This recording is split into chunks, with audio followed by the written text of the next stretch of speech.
yang berbeda bagi para penggunanya. Sedikit gambaran bahwasanya Greenhouse Ciledug ini adalah sebuah pavilion slash dan juga area taman green roof yang menjadi tempat kegiatan dari si ownernya yang kebetulan sepasang suami istri, dua-duanya teman saya, memiliki hobi yang berbeda. Sang suami adalah penggila dan penggemar ikan koi, sedangkan istrinya, Lulu, dia adalah seorang penggemar dan juga memiliki hobi untuk merawat tanaman. Lokasinya sendiri berada di daerah Ciledug. Terus terang saya sendiri juga dulu kecilnya di Ciledug, sekitar 20 tahun saya tinggal di Ciledug, dan juga teman saya ini adalah sahabat saya yang rumahnya dekat dengan saya. Kami pergi ke SMA sama-sama dan juga sering belajar bersama-sama, dan kami selalu ledek-ledekan tentang daerah Ciledug itu adalah daerah yang nggak berkembang deh pokoknya. Kalau kita lihat dari mapping yang ada sekarang ini, kita bisa lihat bahwasanya proporsi dari daerah hijau di daerah Ciledug dan sekitarnya itu bisa dikatakan minim ya. Ini adalah rumah beliau, yang kebetulan sebenarnya rumah ini adalah proyek pertama saya.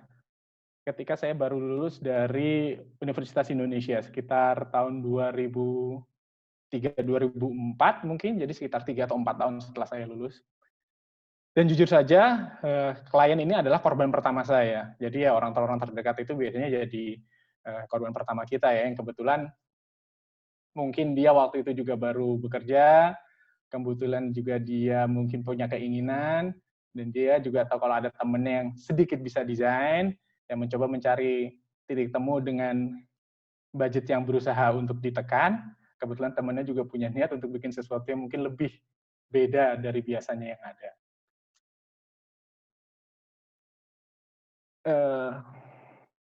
Sebenarnya site-nya cukup menarik, bentuk tanahnya berbentuk jajaran genjang, dan dalam kesempatan desain di sekitar 15 tahun yang lalu itu, kami bisa menemukan titik persamaan bahwasanya kita ingin menjadikan ini semacam percobaan dari desain yang mungkin beda dari apa yang pernah ada di daerah sekitarnya. Untuk daerah kawasan Ciledug sendiri atau daerah Larangan Selatan mungkin bisa dibilang rumahnya ini agak sedikit berbeda ya dengan bentuk-bentuk desain yang lain. Dan juga dalam kesempatan desain kali ini kami sempat mengeksplorasi dengan material-material yang tidak biasanya digunakan pada rumah pada umumnya, seperti penggunaan zingalum. Klien sendiri sempat cerita pada saya bahwasanya pada waktu kita membuat rumah ini, orang-orang sekitar sempat bertanya, ini ada rumah kok bahannya pakai seng ya, ini mau bikin rumah atau pengen pakai gudang ya? Hal-hal semacam itulah yang jadi pertanyaan yang cukup menarik dan kadang-kadang menjadi refleksi bagi kami untuk bercerita ulang dengan diselingi tawa.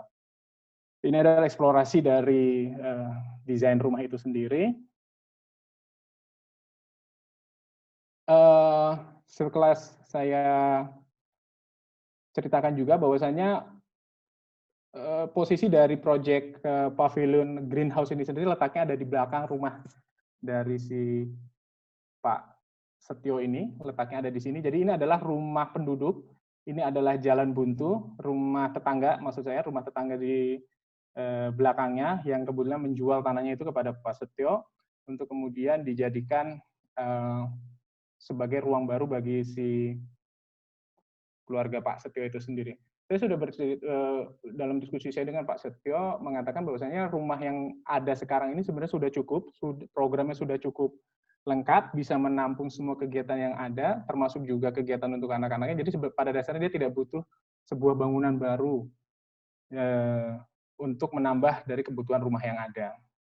Dan kalau dilihat dari site-nya sendiri, sebenarnya dalam desain awal kami sudah menyisakan sedikit ruang yang dijadikan adalah taman bagi rumah yang ada. Karena taman ini berada di sebelah timur, berarti dia tidak akan mendapatkan sinar matahari di area barat. Pertimbangan ini kami lakukan agar pada sore hari penghuni dan juga pengguna rumah juga bisa melakukan kegiatan di daerah taman sekitar di daerah timur, karena tidak sosok bangunan bisa memblok dan menahan sinar matahari yang ada. Mengenai kliennya sendiri, Setio Purwanto ini seperti saya bilang adalah teman saya dulu di SMA.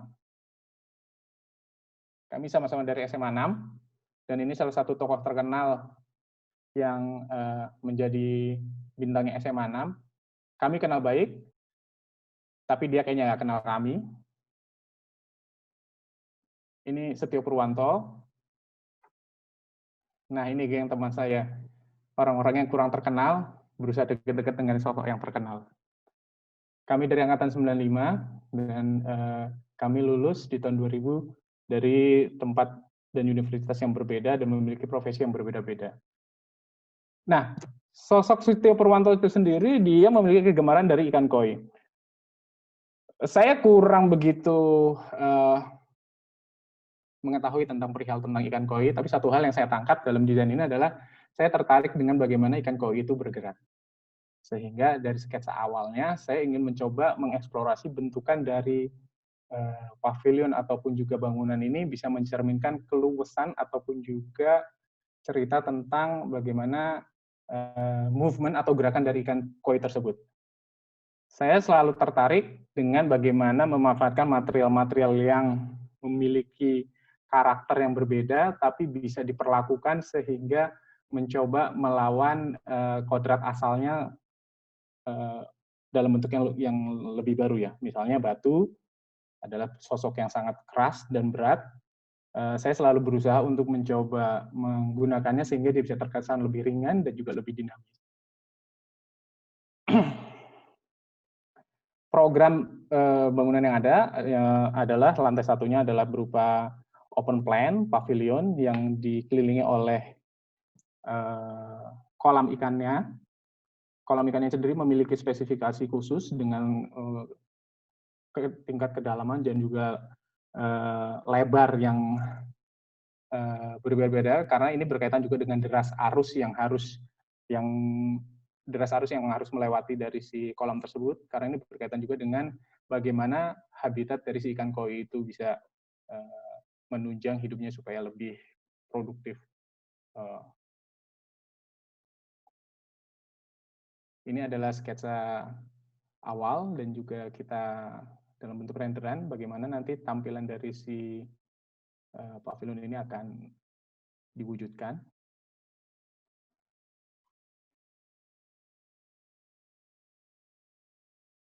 Saya selalu, seperti tadi saya bilang, selalu tertarik untuk bisa menggunakan bagian material-material yang memiliki sifat tertentu dan mencoba memperlakukannya melawan kodrat dari material asli tersebut. Di sini bisa kita lihat bagaimana saya memperlakukan material pagarnya dengan menggunakan lapisan perforated metal sheet dan untuk bisa melengkung, dan juga pemanfaatan dari material-material bekas sebagai elemen pembentuk material pembentuk dari bangunan ini sendiri. Jadi setelah dirubuhkan, beberapa material sisa coba kita kumpulkan dan dipergunakan kembali. Material batu bata dan juga batu kali yang ada dipisah, kemudian digunakan untuk membangun bagian pondasi bagian bawahnya. Ini beberapa material tersisa yang menjadi ide dari kami untuk bisa dikembangkan lebih lanjut. Saya tertarik dengan material genting yang ada dari rumah yang lama, untuk kemudian coba dirangkaikan dan dikomposisikan, semoga bisa menjadi sesuatu yang baru. Di sini material genting dicoba kita komposisikan dalam bentuk yang melingkar dan kemudian berbentuk seperti gelombang di dalam air, karena kami ingin menciptakan sebuah kesan bagaimana bangunan ini mencerminkan tentang ikan koi dan habitat lingkungan yang ada di sekitarnya. Begitu juga dengan pilihan material perforated metal sheet dan juga beton. Kita coba eksplorasi bagaimana dia bisa mendukung dari gagasan awal tentang sebuah ikan koi dan juga gerakan yang dinamis itu sendiri. Ini salah satu foto tentang proses pembuatannya. Ada beberapa treatment-treatment khusus yang harus kami lakukan di dalam desain bangunan ini sendiri, terutama untuk area green roof-nya sendiri. Ini layaknya seperti membuat bak besar dengan spesifikasi tertentu dan treatment tertentu sehingga air yang jatuh ke dalam rumput di lantai green roof ini sendiri secepatnya bisa tersalurkan dan dikembalikan lagi masuk ke dalam saluran khusus, langsung masuk ke dalam dikembalikan lagi ke dalam tanah. Mungkin untuk para pemerhati yang membutuhkan info detailnya, ini saya berikan screenshot tentang lapisan dari area green roof itu sendiri.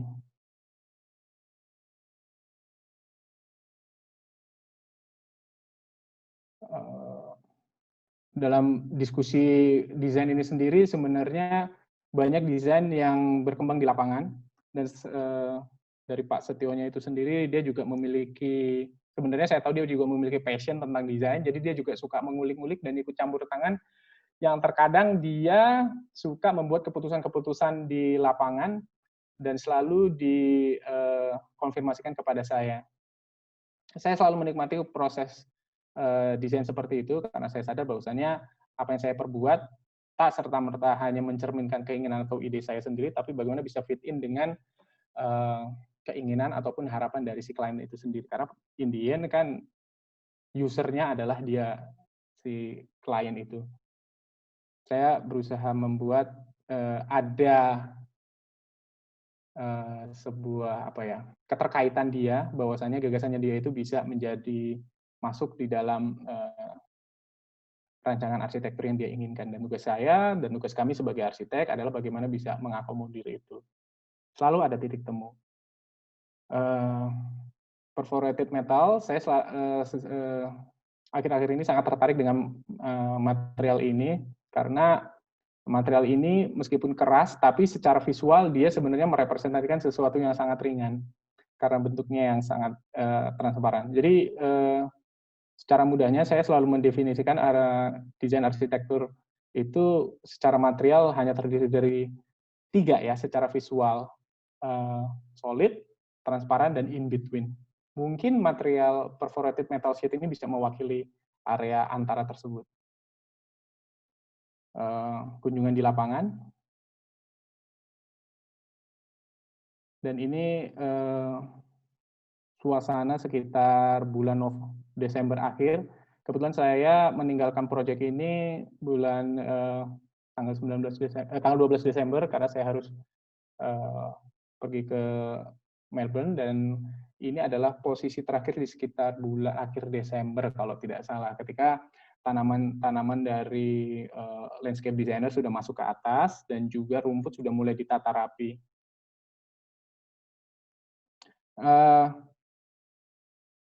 Di sini yang unik adalah bagaimana kita menempatkan tempat khusus seperti pot untuk si pohon ketapang, kalau saya nggak salah, yang akan tumbuh dari bawah dan akan menembus ke atas. Feature ini emang menjadi permintaan khusus dari istri Pak Setio. Dia memang ingin ada tanaman yang bisa ditampung di dalam bangunan ini. Tapi dilihat dari dimensinya, kayaknya dia pasti akan membuat bangunan ini harus di-adjust ya, disediakan sebuah area khusus agar dia bisa tumbuh dari bawah langsung ke atas. Makanya di slide sebelumnya, kita sebelum mengecor tuh emang menciptakan sebuah lubang khusus, bagaimana agar si tanaman ini nanti bisa tumbuh tanpa terganggu dari bawah langsung ke atas. Jadi prosesnya ini bangunannya kita ciptakan dulu, kemudian kita bolongin, kemudian dia mengguli tanaman dengan ketinggiannya waktu itu sekitar 4 meter. Jadi dibawa ke atas dan dimasukkan untuk kemudian dimasukkan lewat lubang ini, kemudian ditanam di bawah. Ini suasana terakhir yang saya dapat dari Nyonya ketika malam. Lampu-lampu sudah naik di atas, dan ini memang suasana yang dia inginkan di sini. Jadi tempat ini nggak cuma sekedar di lantai 2 ini nggak cuma sekedar jadi tempat koleksi tanaman, tapi bisa menjadi tempat kegiatan baru bagi dia. Tempat dia bisa mengundang teman-temannya, dan juga tempat dia bisa mendapatkan suasana me time untuk beberapa saat. Ini pemandangan dari arah rumah yang lama. Sekarang dengan kehadiran dari greenhouse yang sudah mulai ditumbuhi oleh tanaman-tanaman, sepertinya kami melihat bangunannya ini akan lama-kelamaan akhirnya menjadi semacam frame dari tempat tumbuhnya vegetasi tanaman-tanaman itu sendiri. Terkadang saya melihat bahwasannya arsitektur tidak selamanya harus menjadi sebuah sosok ikonik yang tampil, tapi bisa menjadi sebuah cameo dalam sebuah situasi seperti ini juga tidak bisa menjadi sebuah pilihan yang baik, karena arsitektur yang baik itu sebenarnya mungkin sudah bisa mulai dinilai nggak hanya sekedar dari tampilan visualnya, tapi peranan apa yang bisa dia berikan sehingga kegiatan di dalamnya bisa berfungsi dengan maksimal. Pemandangan dari area pavilion di bawahnya ke arah depan, posisi kolamnya sudah mengalami adjustment dengan diskusi dengan landscape designer sehingga berbentuk seperti kali yang dengan susunan bebatuan yang alami.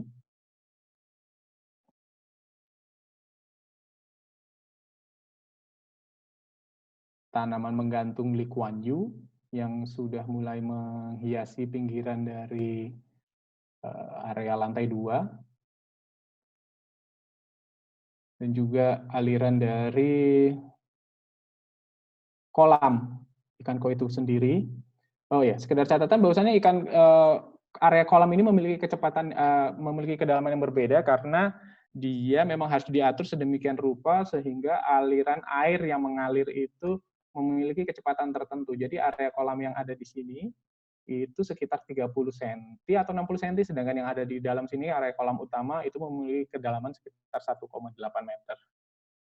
Mungkin untuk teman-teman yang penggemar ikan koi lebih mengerti tentang ekosistem apa yang harus dilakukan agar membuat si ikan koi tersebut bisa hidup dengan nyaman di habitatnya.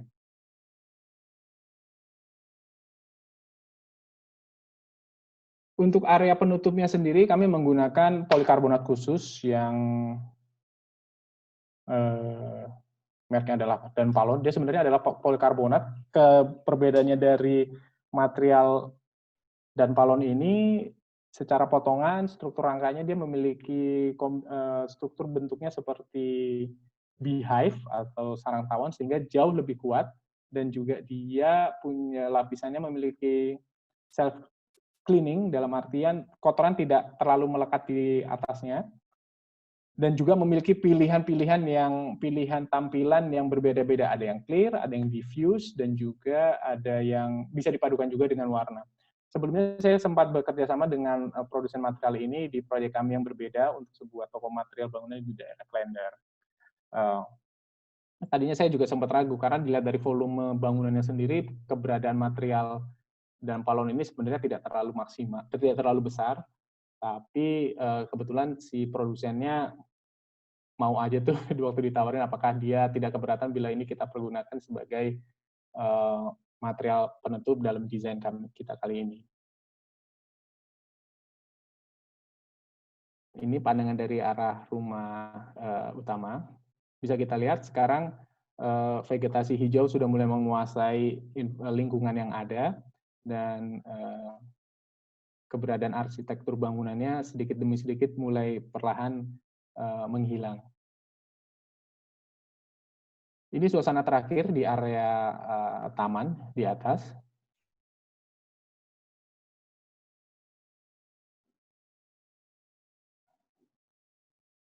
Dan ini pavilion ini sekarang aktif menjadi ruang kumpul keluarga besar, keluarga Pak Setio, dan juga menjadi area favorit buat anak-anak bermain, karena di situ mereka bisa bermain-main dengan ikan, dan juga melakukan kegiatan-kegiatan, karena pada dasarnya area lantai 1 ini adalah pavilion yang terbuka, dan menjadi ruang multiguna juga, sehingga masing-masing anggota keluarga bisa mengundang rekan-rekan dan teman-temannya untuk melakukan kegiatan-kegiatan yang berbeda. Seperti Bu Lulunya sendiri, terakhir cerita kepada saya, dia mengadakan acara pengajian di sini. Dan kayaknya kurang begitu kondusif karena ternyata rekan-rekan pengajiannya jauh lebih sering memperhatikan lingkungan sekitarnya dibandingkan memperhatikan bacaan Qurannya. Dan ini adalah gambar yang dikirimkan oleh Nyonya kepada saya, bagaimana si Pak Purwanto yang biasanya dia bekerja di dalam rumah, sekarang lebih sering melakukan pekerjaannya di area taman, di lantai 2, di area tamannya ini sendiri. Dan sejauh ini kayaknya dia sangat menikmati sekali suasana work from home-nya itu sendiri, karena dia akhirnya menemukan surga yang berbeda, dan dia juga bisa lebih aktif dan juga lebih produktif untuk bekerja, karena setelah dipikir-pikir dia cerita kepada saya, dibandingkan harus menghabiskan waktu 30 menit lebih menggunakan bis Transjakarta dari tempat dia tinggal ke tempat dia bekerja di Bilangan Gatot Subroto, lebih baik dia menghabiskan waktu bekerja di tempatnya, di pavilion ini ataupun di lantai area green roof-nya, dan yang dibutuhkan dia hanya sekedar sambungan WiFi yang cukup kencang sehingga dia bisa dari titik tempat dia berada sekarang, dia sudah bisa menghubungi, terkoneksi, dan juga bisa menghubungi ke seluruh jaringan yang ada, dan dia bisa lebih produktif lagi dalam bekerja. Suasana malam dengan material dan balon yang memiliki tampilan diffuse, dia bisa menjadi semacam lampion di waktu malam dan memberikan kesan yang nyaman dan juga berbeda di waktu malam. Dan ini terakhir video yang sempat kami rekam tentang bagaimana rasanya di greenhouse Ciledug ini.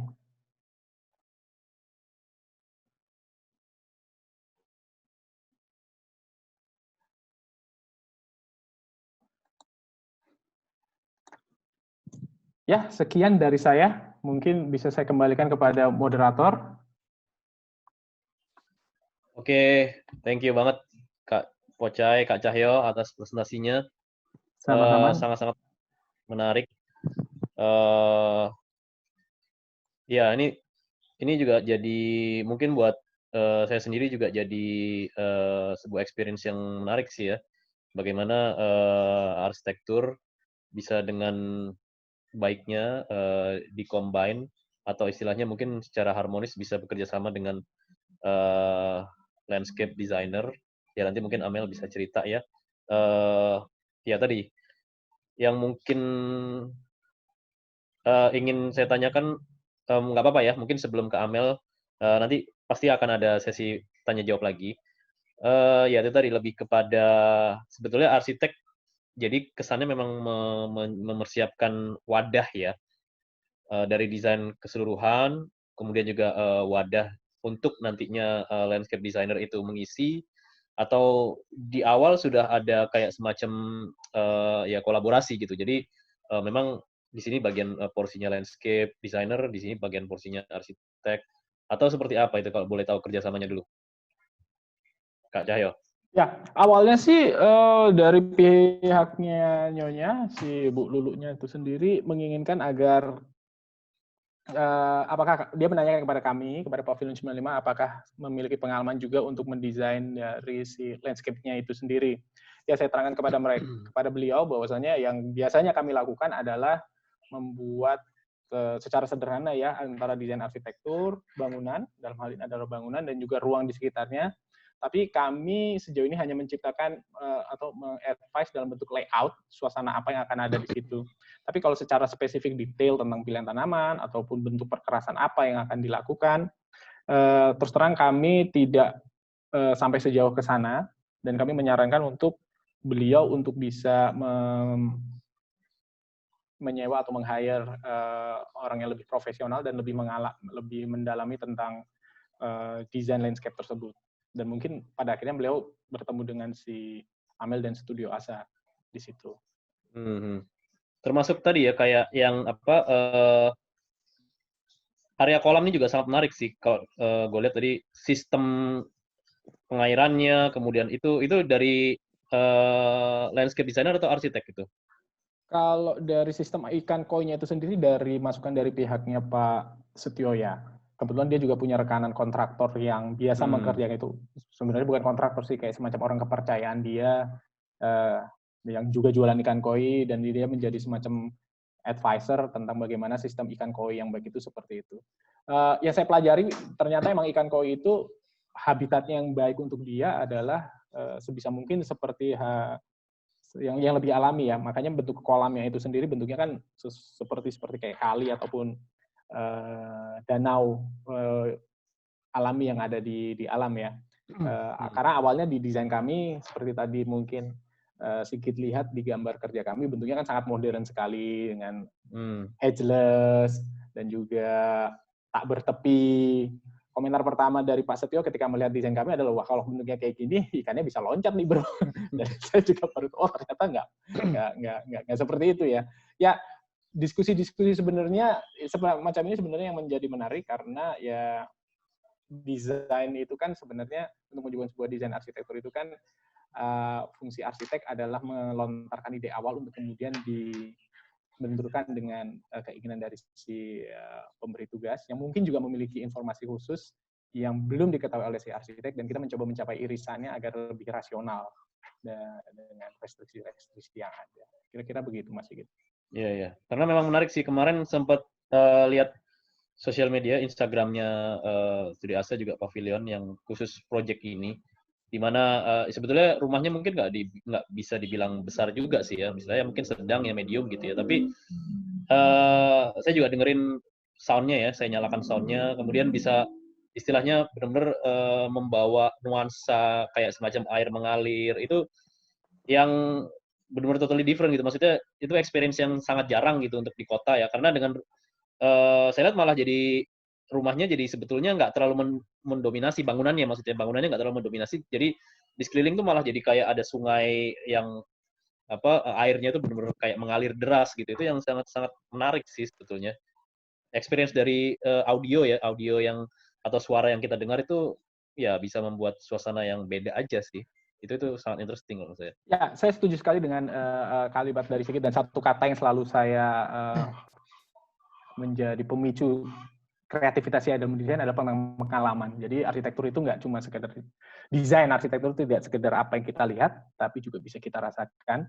Dalam hal ini mungkin sensasi dari pendengaran suara kali itu ya, Sigit ya.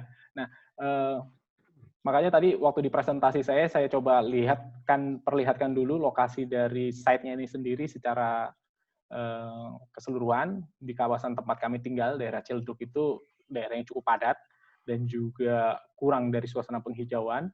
Dan di awal desain rumah ini sendiri, saya juga bicara kepada Pak Setio itu bagaimana kita menciptakan sebuah ruang terbuka hijau lah untuk dia, karena ya untuk orang-orang di Ciledug untuk pergi ke Blok M itu bisa 1 jam lebih loh dengan transportasi yang ada. Jadi saya selalu secara bercanda berbicara dengan dia, gimana kalau seandainya nanti kamu pulang dari kerja tuh nyampe rumah tuh bisa menemukan suasana yang sangat berbeda dengan apa yang kamu rasakan di perjalanan.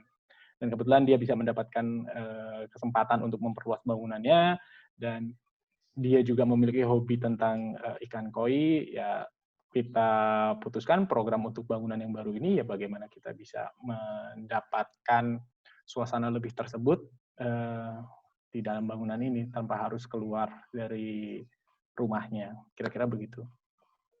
Masih gitu. Oke, thank you. Menarik banget, Cai. Nanti mungkin ada beberapa pertanyaan sudah masuk. Nanti kita sambung dulu ya. Jadi kita habis ini ke pembicara selanjutnya, yaitu Amelinda Vidiasti selaku landscape designer di project ini. Mungkin nanti akan sangat bernutrisi juga, karena ya mayoritas kalau mungkin ya kita sebagai arsitek, dan sepertinya mayoritas di sini juga banyak yang arsitek ya, mungkin juga ada publik juga, tapi di mana kadang-kadang memang landscape design itu porsinya masih terasa kurang gitu, dalam arti ya kadang-kadang arsitek itu terlalu mendominasi, bisa juga merasa oh saya arsitek, saya bisa kok ngedesain landscape juga gitu, padahal ada beberapa ilmu atau teori ataupun ya banyak pengetahuan-pengetahuan yang arsitek itu juga kadang-kadang terbatas di situ. Termasuk tadi kayak yang Coach Ai bilang, ya karena mereka mengakui ada keterbatasan expertise yang arsitek itu kadang-kadang memang nggak mampu gitu loh. Nah di sini mungkin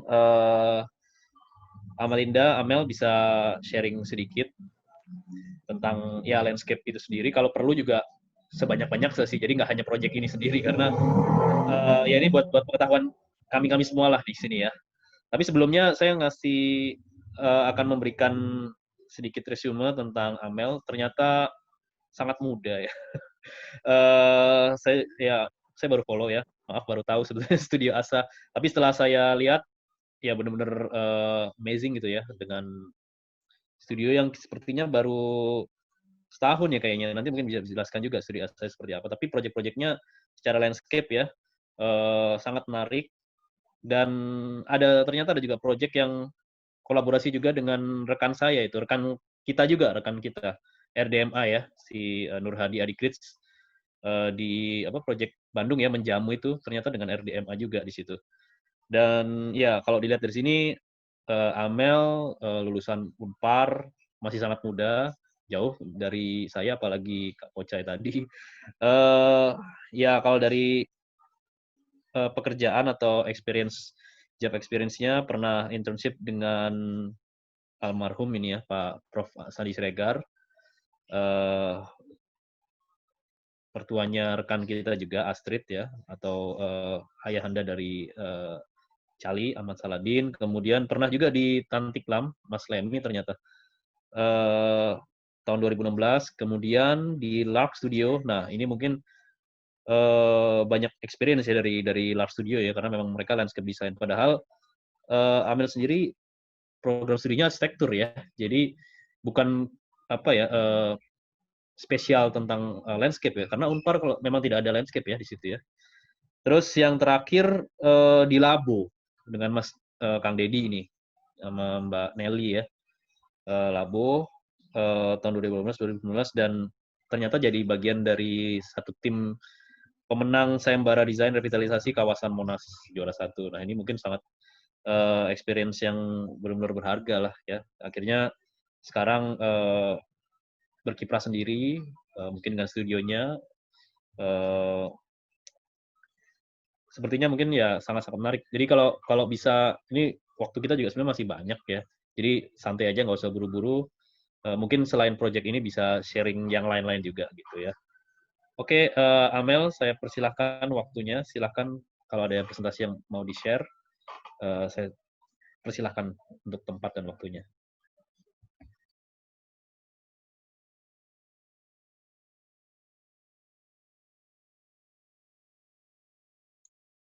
Halo semuanya, bentar ya, saya share dulu.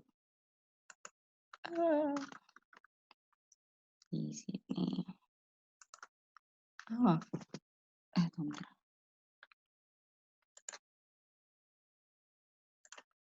Ke-share nggak? Kalau dari... Ya. Selamat siang semuanya, saya dari Amel, dari tim Studio Asa yang mengerjakan landscape atau mungkin dari garden, greenhouse, dan juga river pond dari project Ciledug ini. Halo Mas Cahyo, juga salam kenal untuk semuanya, Pak Firman, Mas Sigit, dan semuanya. Seperti yang tadi dibilang, sebenarnya emang saya masih sangat baru ya sebenarnya. Di bidang ini maupun di bidang arsitektur sebenarnya. Cuman memang butuh banyak keberanian lah buat saya pribadi untuk menjalankan studio ini pada akhirnya. Mungkin sebelumnya juga tadi di-mention di mana saya magang. Ini ada prolog sedikit sih sebenarnya. Bentar. Kayak di sini ada satu statement yang buat saya selalu berpikir ulang gitu. Sebagai, tadi kan dibilang juga, saya sama dengan yang lain, mungkin dengan Mas Cahyo juga, saya lulusan arsitek, banyak wejangan dari almarhum Prof. Kebetulan saya juga anak bimbing beliau. Dia selalu mengingatkan kepada saya sebelumnya, Mel, arsitektur itu sangat berdampak pada lingkungan. Sebagian besar dan seringkali kita tuh merusak lingkungan. Terus saya mikir terus kayak, terus tuh sepenting apa sih sebenarnya bidang ini sampai akhirnya walaupun kita merusak, kita tetap aktif gitu untuk bergerak. Sampai akhirnya Prof bilang, setidaknya kamu harus cari cara, gimana caranya meminimalisir dampak yang kamu lakukan atau setidaknya melakukan sesuatu untuk alam itu sendiri. Dan ini juga yang akhirnya mungkin melahirkan asa di sini. Saya mencoba mengkawinkan pengalaman saya bekerja di studio landscape dan juga studio arsitek yang walaupun mereka berbeda, misalkan di studio large sebelumnya dan juga di labo, masing-masing dari studio ini memiliki memiliki konsentrasi yang sebenarnya sama. Mereka ingin mencoba untuk lebih ramah lah terhadap lingkungan gitu ya. Dan untuk untuk large studio misalkan mereka menggunakan tanaman atau landscape gitu. Dan hal-hal itu yang akhirnya mempengaruhi perjalanan saya sampai membuat studio ini bersama teman. Jadi basicnya sebenarnya kami itu interior dan arsitek gitu. Kita mencari cara apa ya yang bisa kami lakukan gitu. Bagaimana caranya mengkawinkan desain ruang ini dengan elemen nature gitu, dengan elemen-elemen alam gitu. Akhirnya kita selalu bilang kita harus mencoba kembali mendekatkan diri dengan alam. Khususnya mungkin kalau pada masa sekarang ya, masa-masa pandemik ini, menurut saya menjadi contoh yang sangat konkret bagaimana kita ini kayaknya manusia-manusia tuh udah lupa gitu untuk deket sama alam gitu. Jadi rasanya tuh mungkin kalau kita mungkin udah kelamaan nginjek lantai ya istilahnya gitu.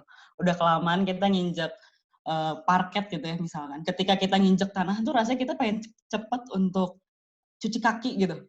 Ketika kita misalkan nginjek rumput tuh kayaknya ini boleh diinjek atau enggak ya. Itu sering kali yang terjadi. Dan itu juga pengalaman yang terjadi ketika saya mengerjakan Monas misalkan.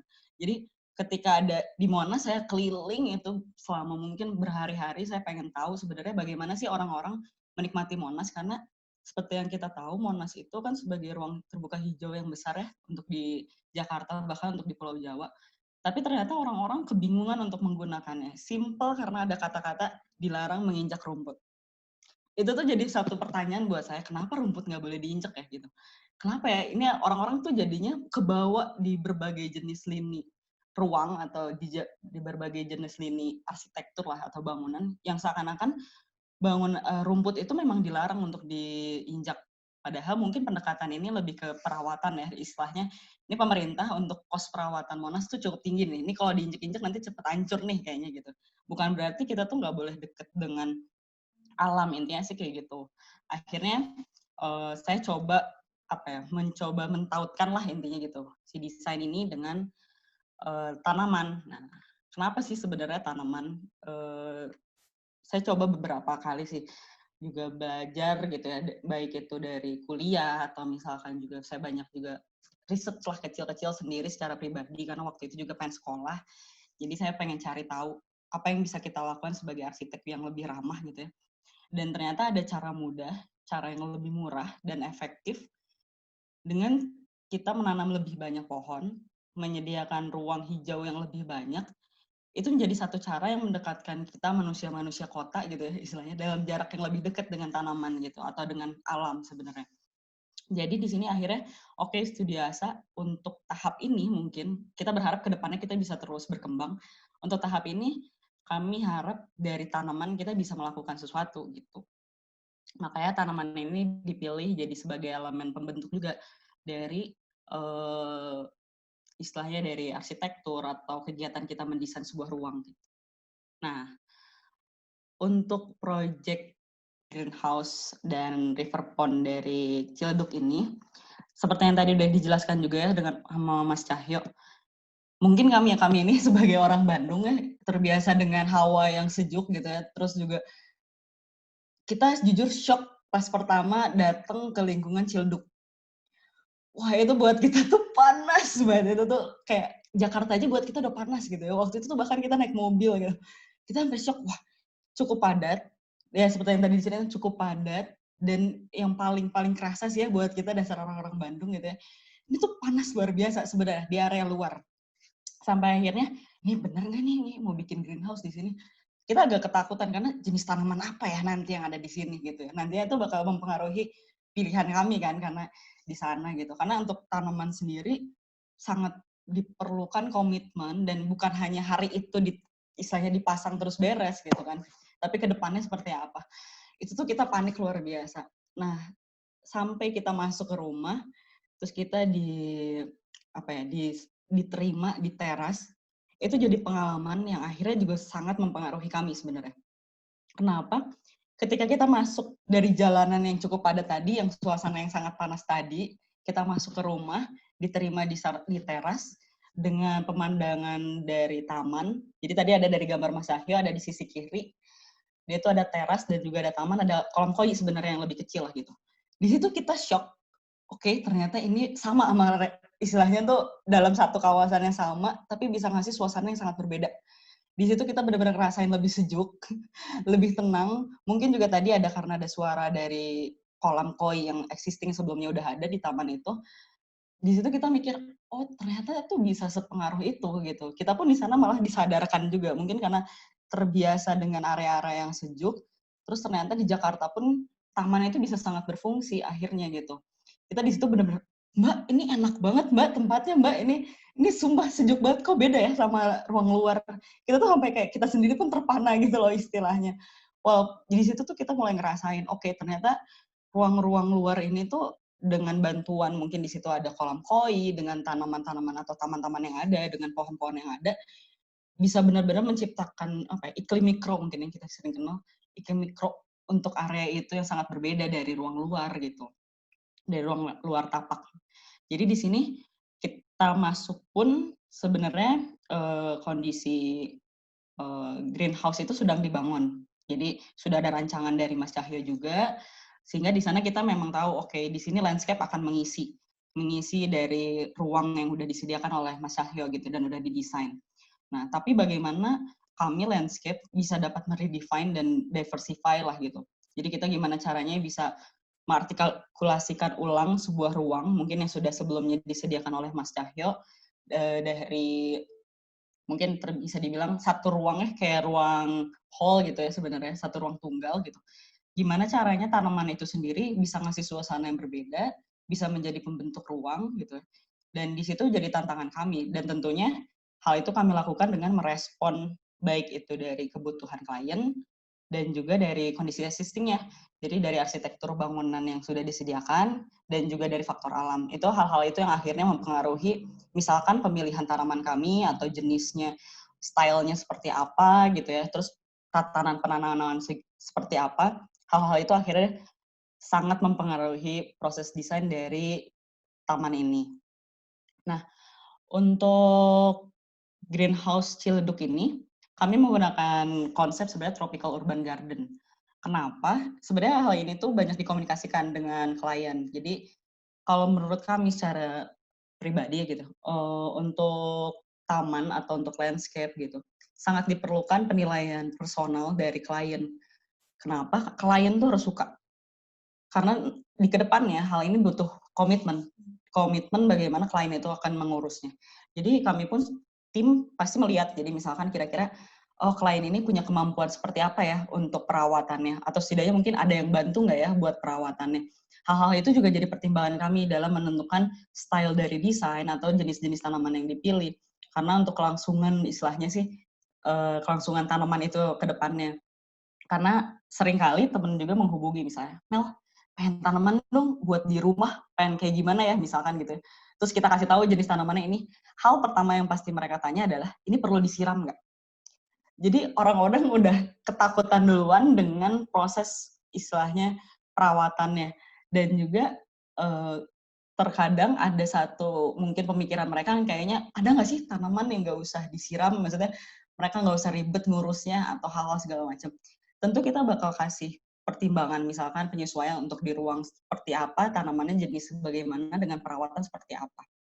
Tapi satu sisi saya selalu bilang kayak, punya tanaman sama seperti kita nggak punya hewan peliharaan sebenarnya. Jadi bagaimana kalau kamu tuh punya hewan peliharaan, selain kamu happy gitu ya, dihibur oleh hewan kamu sendiri gitu, kamu pun punya kewajiban sebenarnya atau komitmen yang harus kamu jalanin terus. Kasih makan, atau mandiin, atau ngebersihin misalkan. Dan juga kamu memastikan hewan kamu, atau misalnya anjing atau kucing kamu tuh nggak stres. Misalnya hal-hal itu juga sebenarnya menurut kami dilakukan juga di tanaman gitu. Setidaknya punya perawatan atau pemeliharaan lah dalam penyiraman misalnya, pemupukan dan segala macam. Dan yang tadi juga udah diceritain kalau Mbak Luluk sebagai owner ini tuh sangat suka tanaman. Jadi saya pun amazed gitu pas ketemu. Dia tuh kayaknya pas ngomongin tanaman tuh udah berbinar-binar gitu yang kayak, oh ya Mel, kayak gini, saya sukanya tanaman A, B, C. Dia udah sebutin yang kayaknya dia udah punya preferensi sendiri gitu. Dia udah tahu dia sukanya seperti apa dan dirasa mungkin cocok waktu itu.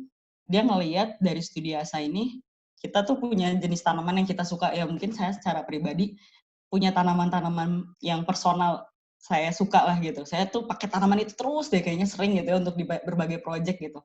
Dan ternyata itu juga cocok dengan Mbak Luluk yang sama-sama juga suka dengan tanaman.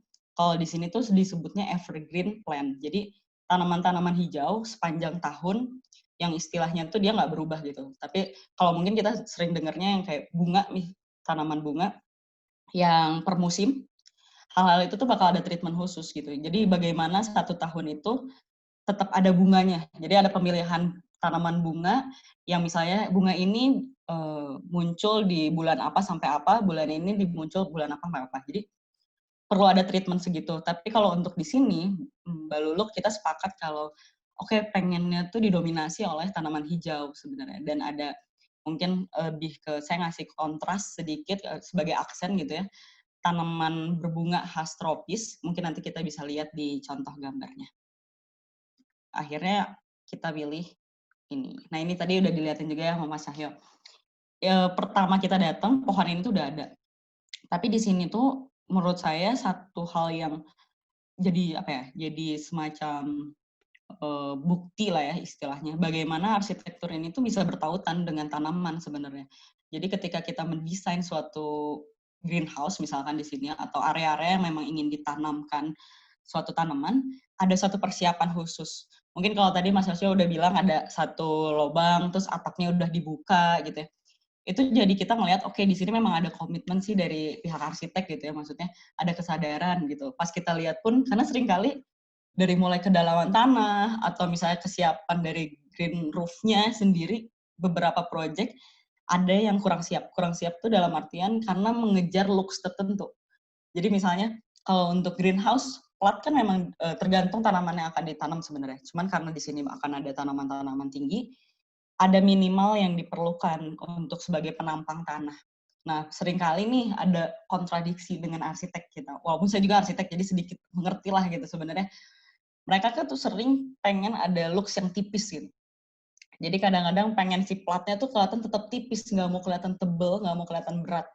Tapi ada efek sampingnya, ya susah kalau kita mau nanam tanaman-tanaman yang terbilang tinggi gitu. Karena ada kebutuhan gitu. Istilahnya sih hal-hal yang kayak gitu itu perlu diperhatikan. Sedangkan pas ke sini, ternyata ada kesiapan. Jadi penampang tanah udah cukup, terus juga udah ada saluran sudah dipersiapkan. Jadi hal-hal itu sangat membantu kami dalam pengisian tanaman yang ada di sini. Walaupun nantinya memang ada treatment-treatment khusus, karena kan ada titik-titik tanaman yang memerlukan air lebih banyak, jadi ada treatment lebih khusus lah biar air itu lebih cepat turun ke bawah. Ini salah satunya. Nah, ini sih sebenarnya pemilihan jenis tanaman. Jadi kalau dilihat di sini ada kaktus. Pemilihan kaktus di sini pun ditentukan karena satu, faktor cahaya, dan dia ada di sisi timur. Dari kaktus sendiri ada kebutuhan, misalkan dia 4 jam untuk cahaya matahari, atau sampai 5 jam. Jadi kita pilih area ini untuk area kaktus. Mungkin saya mau liatin juga di sini, bentar ya. Nah ini tuh sebenarnya gambar kerja atau desain kami yang semula kaktus itu ada di area sini.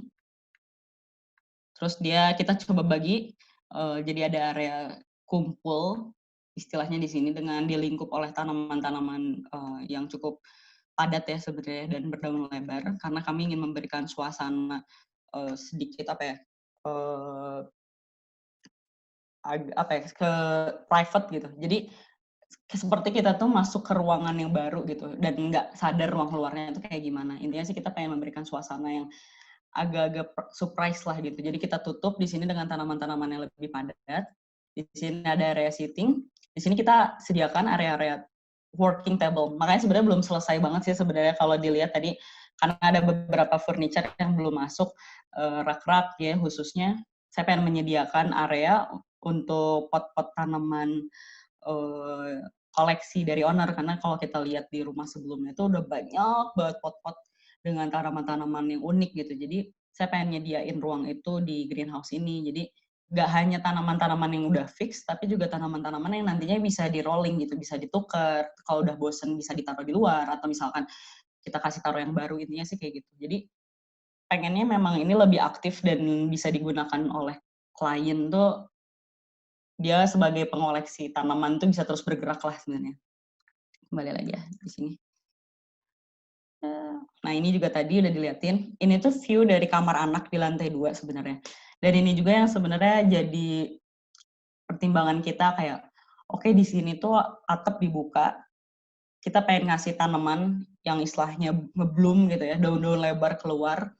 Jadi bisa jadi satu pemandangan lah dari dari kamar anak ke area greenhouse ini. Jadi dia nggak kelihatan apa ya, kayak pojokan dari satu bangunan lah gitu. Tapi dia diterima juga dengan atap yang dibuka, dengan tanaman yang istilahnya cukup lebar gitu ya dan cukup padat. Karena di satu sisi kami juga pengen menjaga privacy. Jadi sewaktu-waktu kalau misalnya ada kegiatan di greenhouse ini, misalnya ada tamu, ada arisan atau segala macam, anak-anak yang ada di kamar itu tetap nggak terganggu gitu ketika dia mau lihat ke teras dan sebagainya.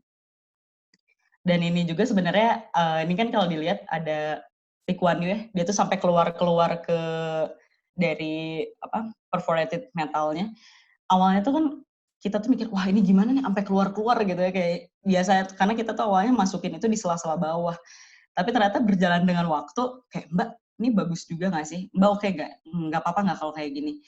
Kita komunikasi juga gitu, misalkan ini nggak masalah nggak nih dengan kondisi tanaman-tanaman sampai masuk-masuk ke metal sheet-nya gitu kan istilahnya, perforated-nya gitu.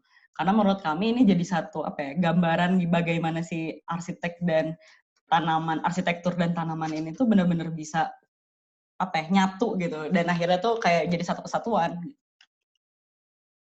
Nah, ini sih pemilihan landscape ya kayak tadi. Nah, ketika ngobrol sama Mbak Luluk ya sebagai owner, kita tuh mikir dari ruangan atau single room ini, gimana kalau kita menghadirkan suasana yang berbeda-beda. Karena kan istilahnya dengan cost yang cukup gitu ya, mereka bikin greenhouse, tapi kita pikir jangan sampai bosen gitu. Jadi kita pengennya tanaman ini atau tatanan tanaman ini bisa ngasih suasana yang beragam, berbeda. Jadi setiap sudut itu ngasih suasana yang berbeda-beda gitu. Jadi ada beberapa pertimbangan, akhirnya kita coba bagi taman ini jadi beberapa, di antaranya itu taman kaktus. Dia itu ada di pinggiran dekat dengan area masuk lah atau tangga tadi menuju ke atas greenhouse. Terus juga ada area tanaman evergreen atau berdaun hijau lebar sebagai penutup, istilahnya sebagai penutup ruangan ya. Kita pengen yang melingkupi ruangan, karena itu juga salah satu yang memberikan suasana si urban tropis tadi. Terus juga di satu sisi kami pengen ada area tadi buat penyimpanan pot-pot atau koleksi dari owner. Di satu sisi pengen juga di situ ada area working table, cuman memang belum dipasang. Nah ini area kaktus. Mungkin kalau nanti mau tahu detailnya ini tanaman apa, boleh ditanyakan. Cuman untuk area kaktus ini kami ada perlu diperhatikan. Jadi kaktus itu sangat rawan terhadap kelembapan air ya. Walaupun di satu sisi kita butuh cahaya, tapi air hujan juga bisa cukup apa ya, mempengaruhi si tanaman itu sendiri. Jadinya di sini ada treatment diantaranya dengan pasir. Kita menggunakan pasir sebagai media tanam juga, dicampur dengan tanah. Dan yang kedua, kita masukin pipa-pipa. Jadi pipa-pipa ini untuk mempercepat air itu masuk ke dasar lah intinya gitu. Jadi tidak menggenang di atas bersama dengan tanaman. Nah ini sebenarnya lux tanamannya. Kita pakai batu-batuan merah. Kalau mau tahu nanti jenisnya boleh Ada beberapa jenis ya, biasa kalau digunakan di sini ada jenis namanya itu agave, ada kaktus, mungkin kamu lihat di sini ini kaktus, ini agave, di sini ada sukulen. Memang yang paling sensitif di sini sebenarnya sukulen, karena dia cenderung kalau lembab tuh bisa cepat busuk. Nah, ini kondisi tamannya itu sendiri. Yang tadi seperti dibilang, area evergreen ini atau tanaman-tanaman berdaun lebar ini yang menjadi pembentuk atau memberi suasana lebih private dari taman ini sendiri. Dan di satu sisi ada sisi di kiri, kami ingin ada tanaman atau pot-pot yang lebih fleksibel untuk dipindahkan atau diganti atau ditambah di kemudiannya. Untuk desain sendiri memang ada perubahan, khususnya di area toren ya misalkan. Sebelumnya itu pertama memang nggak ada. Sampai udah mau selesai terus kayak, Mel ada toren nih akhirnya, kayaknya harus di situ dulu gitu. Ditutup apa ya? Awalnya owner mau pakai hidroponik waktu itu. Jadi kita udah desainkan juga hidroponik. Tapi kemudian ketika berpikir lagi, owner mikir, aduh Mel kayaknya takut nih ngurusnya gitu. Karena kan kayak tadi lagi ya, semua tanaman juga butuh komitmen lah gitu. Ada cara-caranya yang berbeda-beda untuk perawatannya. Dan di sana klien tuh masih belum siap lah untuk hidroponik waktu itu. Kayaknya Mel nanti dulu deh hidroponik. Nanti kita pikirin, tapi kita sediain ruang nanti di mana gitu katanya. Ini ada di sini. Ini mungkin kalau dilihat detailnya. Nah, memang area duduk ini kita pengen menyediakan semacam ruang lebih luas lah gitu. Jadi anak-anak tuh kalau mau duduk santai atau duduk-duduk di kayunya itu bisa. Dan si kursi kayu ini sendiri, si bench kayu ini sendiri fungsinya sebagai penyimpanan alat-alat garden sebenarnya.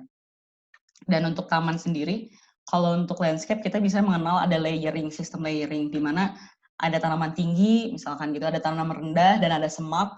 Dan di sini kita tambahkan beberapa tanaman gantung.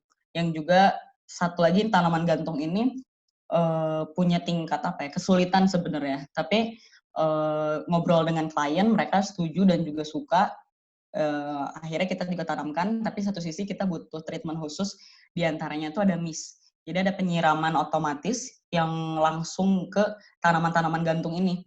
Walaupun sebenarnya ini semua tanaman yang ada di sini perlu penyiraman secara manual karena ada tingkat kadar air yang berbeda-beda ya, istilah kebutuhan air yang berbeda-beda. Tapi setidaknya dijaga kelembapannya karena kita tahu kan tadi celeduk panas. Jadi si mist ini berfungsi untuk menjaga kelembapan dari ruangan.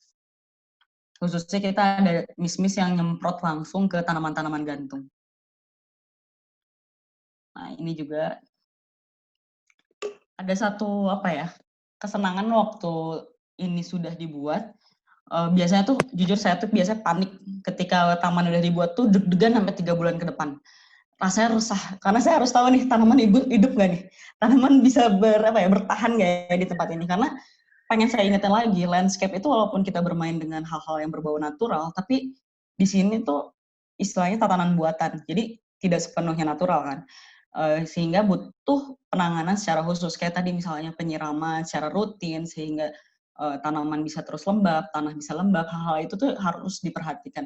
Jadi ketika 3 bulan di awal itu jadi masa-masa yang paling menegangkan buat saya, tapi satu sisi susah gitu ya, dari Bandung mau ke Ciledug gitu kan, jadi kayak Mbak ini gimana tanamannya Mbak gitu, bisa Mbak kayak gimana, hal-hal itu yang akhirnya terus kita kontrol. Jadi selalu kita ingetin, pertama kita jadi ini taman itu bukan bukan the final project kita istilahnya, tapi itu tuh jadi momen awal untuk kita perhatiin step selanjutnya gitu. Minimal ya tadi sebulan sampai 3 bulan kita ngelihat bagaimana tanaman itu tuh bisa hidup di area sana.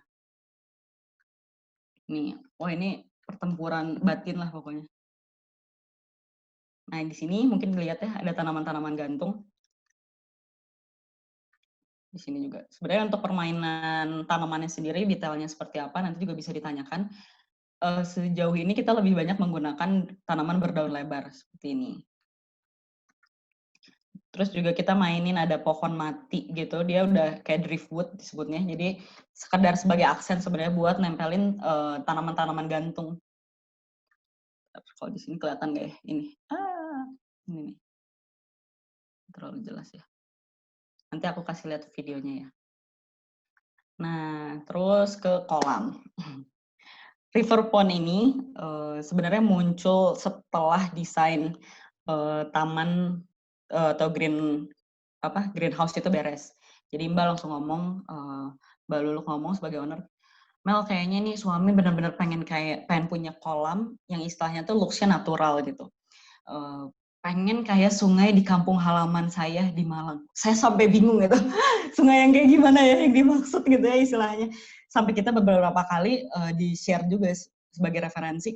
Yang direferensikan tuh bener-bener sungai, waktu itu tuh bener-bener aliran sungai natural. Yang kita kayak, ini gimana ya istilahnya. Dan saya pun selalu bilang sama Mbak atau klien gitu ya, ketika saya memang belum pernah, saya ngomong, Mbak ini saya belum pernah buat mengerjakan tipe kolam yang seperti ini. Biasanya tuh cenderung lebih tenang lah gitu.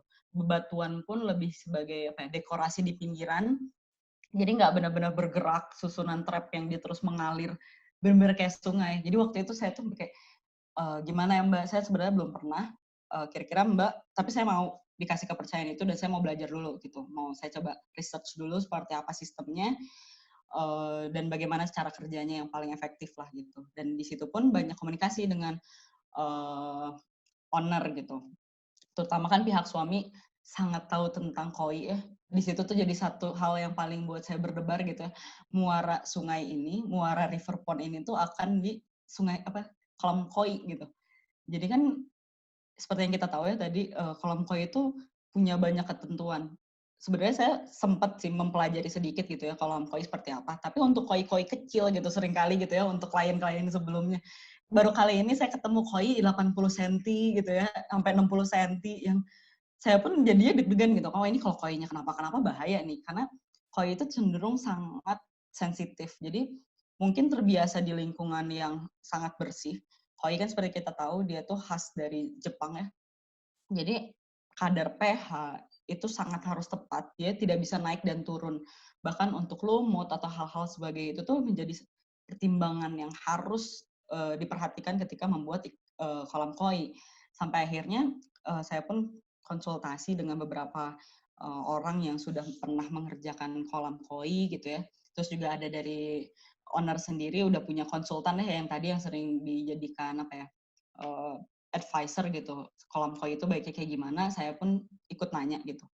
Apa yang nggak bisa saya lakukan, apa yang harus saya lakukan di sini. Nah, untuk kolam koi ini, seperti yang dilihat, ada beberapa tantangan ya. Di antaranya itu, dia ada trap, karena pengen ada aliran air yang terus jatuh sampai akhirnya ada di kolam koi. Tapi di satu sisi, trap ini tuh cenderung sangat kecil. Jadi dari yang ketinggian semula itu, dia cuma 30 cm sampai ke muara ikan koi tadi. Jadi ketinggian kolam koi ini nggak boleh lebih turun lagi karena ada kebutuhan dari istilahnya sih karena koinya ini ukurannya cukup besar, ada minimal ketinggian untuk kolamnya itu sendiri. Jadi itu yang harus tetap saya jaga. Sedangkan kolam ini pengen ada trap gitu kan istilahnya, pengen ada air yang terus mengalir. Sampai akhirnya nanti ada treatment khusus ditinggikan untuk area ujung gitu ya. Untuk area kolam ini, hal lainnya yang jadi perhatian diantaranya itu pemilihan batu. Pemilihan batu ini menjadi sangat penting buat kami karena itu yang ngasih suasana dan itu yang membentuk kolam sebenarnya.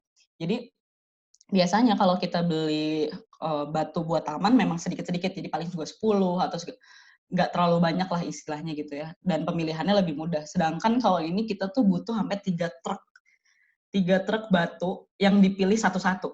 Jadi karena kita nggak mau sampai kayak kan kalau kita beli batu dimasukin 1 truk penuh lah gitu ya istilahnya.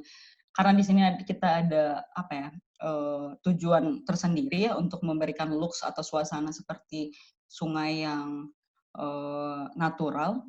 Ada beberapa yang kita coba pelajarin dari kayak gimana sih sungai itu biasanya, batuan-batuan di sungai itu kayak gimana sih. Sampai akhirnya kita lihat, kita cenderung ngambil bebatuan yang ada sudut flatnya lah gitu. Jadi lebih pipih.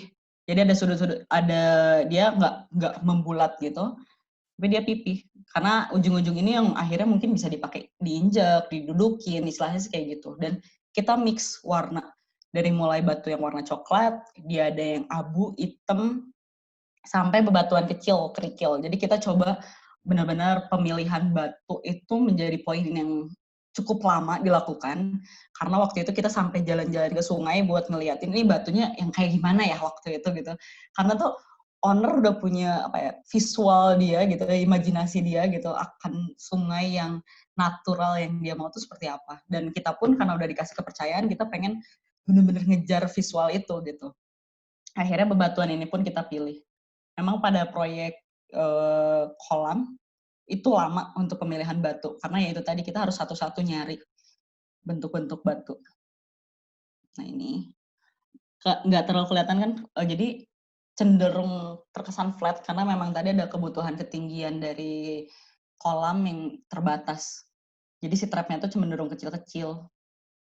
Dan di satu sisi kita pengen ngejar ada area apa ya jembatan lah sebenarnya. Jadi orang-orang tuh mau lewat harus mudah gitu ya istilahnya, dan request dari owner pun nggak mau terlalu tinggi karena mereka punya banyak anak-anak gitu. Jadi kita ngejar trap itu di sini harus level inilah gitu.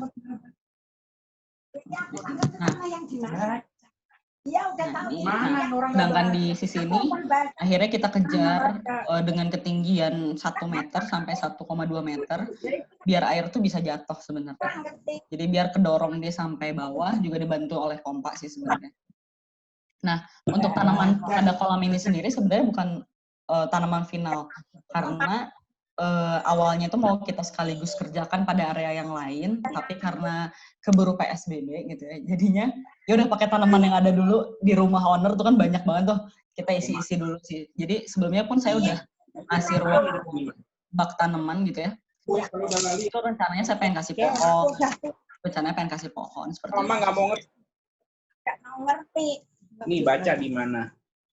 Baca aja, coba baca dulu. Ya udah baca dulu, kenapa sih susah amat? Mana? Ini baca. Pemilihan batu-batu kecil ini pun menjadi sangat penting karena kita pengen sebar itu di kolam. Dan kolam ini tuh cenderung sangat pendek ya. Sebenarnya setiap trapnya paling cuma 10 cm sampai nggak sampai 15 lah, 10 sampai 15 pun karena udah ada batu mungkin lebih berkurang ya. Jadi orang-orang atau anak-anak tuh aman untuk injek-injek kaki di sini sih sebenarnya. Jadi kalau mau lagi main, anak-anak tuh bisa ada di sini juga. Oke, ya ini sih sebenarnya konteks kita hari ini gitu ya. Dengan pandemik yang ada sekarang, kita harus coba untuk belajar bagaimana bersikap atau apa ya, keseharian kita mungkin akan sedikit berbeda, mungkin akan sulit, tidak nyaman, tapi kita memang butuh untuk berubah dan juga melihat apa ya, arsitektur pun mungkin bisa dari sisi yang lain gitu, nggak hanya sebagai satu bangunan yang masif, tapi juga jadi suatu ruang yang apa ya, terintegrasi dengan ruang luar gitu, dengan sangat luas seperti yang udah dibikin oleh Mas Cahyo juga. Ya ini sih, saya mau menghadirkan video ya.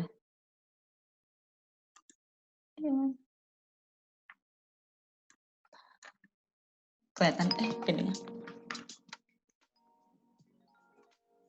Ini taman belum jadi.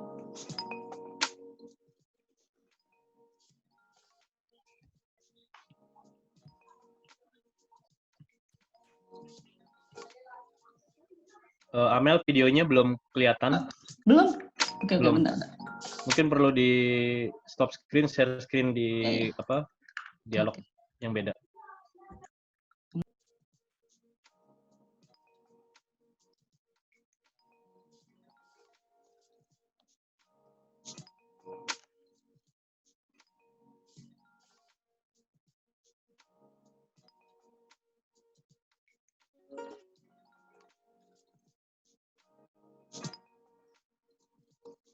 Tapi benar-benar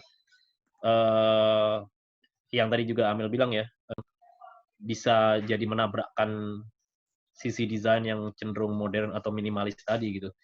Jadi natural itu style natural di kolam itu masih tetap terjaga gitu ya. Dan kalau menurut saya sih sangat-sangat sukses ya.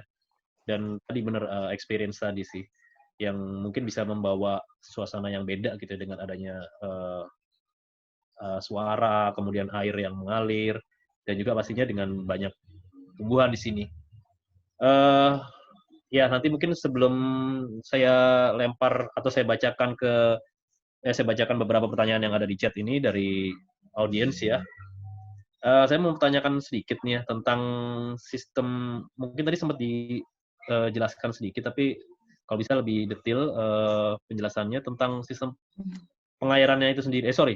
Iya, saluran irigasinya, atau tadi kayak semacam menggunakan mist ya, kayak kabut gitu. Seperti itu ya kalau nggak salah ya. Nah, itu mungkin bisa tolong dijelaskan gitu. Jadi kira-kira bagaimana menyambungnya, kemudian apakah ada kayak semacam saluran kayak kayak kabel, kemudian apakah menggunakan pakai istilahnya drip irrigation system gitu yang disalur-salurkan kemudian disebar. Jadi ini kan juga mungkin di audiens ini juga sebagian besar untuk landscape atau untuk bercocok tanam, berkebun, itu juga mungkin masih banyak yang newbie di sini. Tadi ada beberapa pertanyaan yang saya baca itu masih istilahnya masih awam gitu ya. Nah, khususnya biasanya yang awam tuh cenderung ya ini gimana perawatannya, yang mungkin mereka belum pernah atau belum tertarik dengan tanaman, tapi bukan belum tertarik, tapi belum tertarik dengan berkebun, tapi sebetulnya mereka mau mencoba gitu. Cuma ya kira-kira awalnya seperti apa. Jadi kayak pengairannya, karena mungkin cenderung ya karena belum pernah berkebun ya agak cenderung wah saya nggak ada waktu atau saya malas atau seperti apa gitu. Untuk pengairannya bagaimana kira-kira? Nah, sebenarnya untuk pengairan khusus ya, misalkan ini karena ada di green roof ya, atau misalnya dia ada di atas dak, berarti kan air nggak turun deh, nggak akan turun langsung ke tanah gitu. Sedangkan air pun harus cepet turun, jadi dia nggak boleh lama-lama, ya untuk beberapa jenis tanaman ya, dia nggak boleh terlalu lama ditampung bersama tanaman lah, karena nantinya takut busuk. Nah, kalau dari sini sebenarnya dari bangunannya sendiri, saluran air atau istilahnya pembuangan dari dak-dak beton itu sudah sangat disediakan. Jadi air-air sendiri udah bisa turun dan langsung nyambung ke pembuangan sebenarnya. Jadi ada pipa pembuangan juga. Tapi di sini ada perlu satu dorongan lah intinya gitu, karena ada beberapa jenis tanaman yang perlu air lebih banyak. Kita masukin pipa. Sebenarnya pipanya cuma kita masukin aja gitu. Jadi potongan pipa kita masukin, dia gunanya memang lebih untuk mendorong air itu lebih cepat jatuh ke bawah gitu. Jadi nggak ada yang sampai menggenang. Nah, di satu sisi untuk beberapa tanaman gitu, khususnya di lokasi ini, ada satu kebutuhan mist di situ. Jadi mist ini tuh kayak tadi pakai drip, dia ada namanya pipa LDPE gitu ya. Dia kayak selang kecil yang kita juga sembunyikan di balik-balik dari rangka atap. Bentar, coba kita ada nggak ya gambarnya? Nah, kalau di sini dilihat di rangka-rangka atap ini tuh kita sembunyiin di baliknya itu ada semacam selang LDPE, dia kecil, 15 mili. Jadi pipa-pipa itu yang kita sebar gitu ya istilahnya, menuju ke beberapa titik tanaman yang memang memerlukan kelembapan lebih tinggi gitu. Atau misalkan kalau untuk tanaman gantung lebih susah ya kita nyiramnya, kita pakai mist yang mengarah langsung lah ke tanamannya itu. Walaupun kalau buat kami gitu ya, khususnya kan ini karena ada istilahnya sih ada kegemaran khusus ya dari owner itu sendiri, kita selalu ngingetin tanaman sebisa mungkin tetap dirawat secara manual gitu. Jadi penyiraman pun kita sediakan, jadi ada saluran air dan juga keran gitu ya, yang kita istilahnya sediakan karena perlu ada penyiraman secara manual gitu. Dan kalau untuk mist itu sendiri, kita pakai sistem otomatis. Jadi ada timernya, dia nyala per 2 jam itu 10 menit, dia terus ngesemprot. Waktu itu tuh khususnya karena baru nanam, kita juga khawatir karena takutnya panas atau segala macam, jadi memang kita pakai lebih sering waktu itu. Jadi untuk di awal-awal itu tanaman memang butuh treatment lebih khusus lah sebenarnya. Setelah itu 3 bulan setelahnya bisa lebih loose gitu. Perawatan sendiri bisa lebih santai lah dalam artian seperti itu. Gitu. Oh, berarti memang tadi ya tanaman pun perlu kalau misalnya karena mereka baru dipindahkan atau baru ditanam di situ ya perlu adaptasi ya. Jadi ya tadi juga saya mau menanyakan ternyata di sini menggunakan timer ya, dan dengan suhu udara Ciledug yang cukup panas tadi, berarti kira-kira tadi butuh 2 jam ya? Maksudnya 2 jam sekali, 10 menit. 2 jam ya, selama 10 menit ya? Oh, berarti lumayan ini ya, istilahnya benar jadi lumayan padat ya. Tapi itu semua lewat atas atau di bawah juga ada? Maksudnya itu kan pasti akan diatur supaya misalnya ada space kayak misalnya bench gini, nanti ownernya atau yang akan datang sini mau duduk di situ kan harus diarahkan supaya tidak nyemprot ke yang duduk gitu misalnya. Sebenarnya miss ini kalau kita misalkan buat kita skala kita gitu, karena posisi dari tanaman ini semua ada di pinggir sebenarnya kan. Jadi memang miss ini mengarah semua ke tanaman sebenarnya dari atas. Nah, kenapa kita nggak dari bawah waktu itu? Karena untuk di bawah ini kan karena udah padat, jadinya tuh cenderung nggak perlu yang lebih besar. Jadi kalau kita lihat kayak sprinkle lah gitu. Sedangkan kalau kita pakai sprinkle, wah itu basah ke satu ruangan karena kita lihat ini nggak besar kan sebenarnya. Jadi memang akhirnya untuk area-area bawah itu menggunakan penyiraman secara manual gitu dengan apa? Dengan ya penyemprotan lah gitu. Intinya gitu. Oke, thank you Amel. Setelah ini mungkin kita akan masuk ke sesi tanya jawab ya. Karena kalau tidak salah nanti mungkin bisa dikoreksi. Ini waktunya hanya sampai jam 3 jam 15 ya. Jadi hanya 20 menit. Tapi ya nggak tahu kalau nanti bisa ada perpanjangan waktu juga. Tapi saya coba bacakan ke dua narasumber langsung nih. Ke Kak Cahyo dan Amel ya. Mungkin ke Kak Cahyo dulu nih, pertama nih, bisa tahu nggak berapa besar biaya maintenance setiap bulannya? Ya roughly aja gitu. Kemudian share material yang digunakan beserta brandnya. Kalau CP ya nanti silakan tanya ke admin aja ya. Nama penutup tadi ya, polikarbonat, mereknya dan palon tadi, kira-kira nanti bisa detailkan lagi. Apakah ada ketentuan dasar untuk membuat greenhouse di rumah tinggal? 3 dulu deh, Kak Cahyo, silakan. Oke, terima kasih Mas Sigit. Jadi untuk pertanyaan pertama bisa diulangi tentang Bisa biaya ya? tahu nggak berapa besar biaya maintenance tiap bulan? Oke, kebetulan saya pergi dari Jakarta itu sekitar bulan Desember tanggal 12 dan sampai sekarang sebenarnya proyeknya kayaknya secara definitif udah selesai belum, Mel? Belum ya kayaknya ya. Ada penambahan jadinya. Ada penambahan ya. Jadi ada pertanyaan bagus sekali, cuma kita belum bisa mendapatkan info tentang biaya maintenance-nya itu berapa. Mungkin bisa saya ceritakan begini, karena waktu sebenarnya saya ini termasuk orang yang cukup curious dan selalu ingin mencoba bagaimana material itu bisa diterapkan menjadi sesuatu bentuk yang baru. Jadi waktu di slide yang saya tunjukkan bagaimana saya ingin membuat genteng itu menjadi sebuah bahasa material yang baru dengan sikap yang baru, pertanyaan awal dari Bu Lulu adalah ini nanti nyimpan debu apa enggak? Nah, berangkat dari situ saya berkesimpulan bahwasanya mereka juga sebenarnya cukup memiliki concern bagaimana agar maintenance dari fasilitas ini juga tidak terlalu memberatkan mereka secara waktu ataupun juga secara tenaga. Tapi secara hitungan nominalnya memang belum ada info terakhir bagaimana mereka bisa menghabiskan, seberapa besar mereka menghabiskan biaya untuk itu ya. Tapi yang saya tahu juga untuk penggunaan listrik untuk si tenaga mesin pompanya si kolam koi ini lumayan besar ya Mel ya, dari ceritanya Pak Setio ya. Kira-kira begitu. Dan informasi terakhir sih katanya dia ada lahan di sebelahnya lahan yang ada sekarang itu udah dibeli juga sama dia. Jadi kalau kita bicara tentang masalah perawatan dan sustainability ini sebenarnya saya juga agak ragu nih, beliau ini sebenarnya mempertanyakan biaya perawatan, tapi di satu sisi dia malah menambah masalah baru karena dengan membuka lahan baru, kecenderungannya dia akan menambah fasilitas baru juga tuh. Itu berita terakhir yang saya terima. Terus pertanyaan kedua apa, Sigit?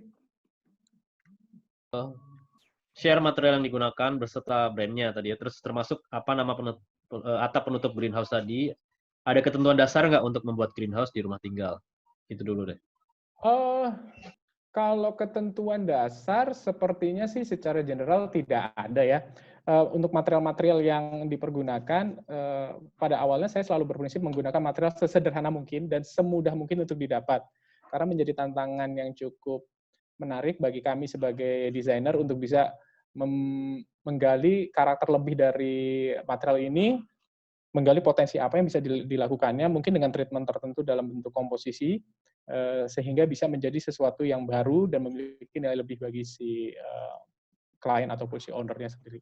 Jadi penggunaan perforated metal sheet itu juga tidak terlalu sulit karena di dalam radius nggak nyampe 2 km dari lokasi site-nya itu sendiri, saya tahu ada toko baja yang cukup lengkap dan bisa memprovide volume yang diinginkan.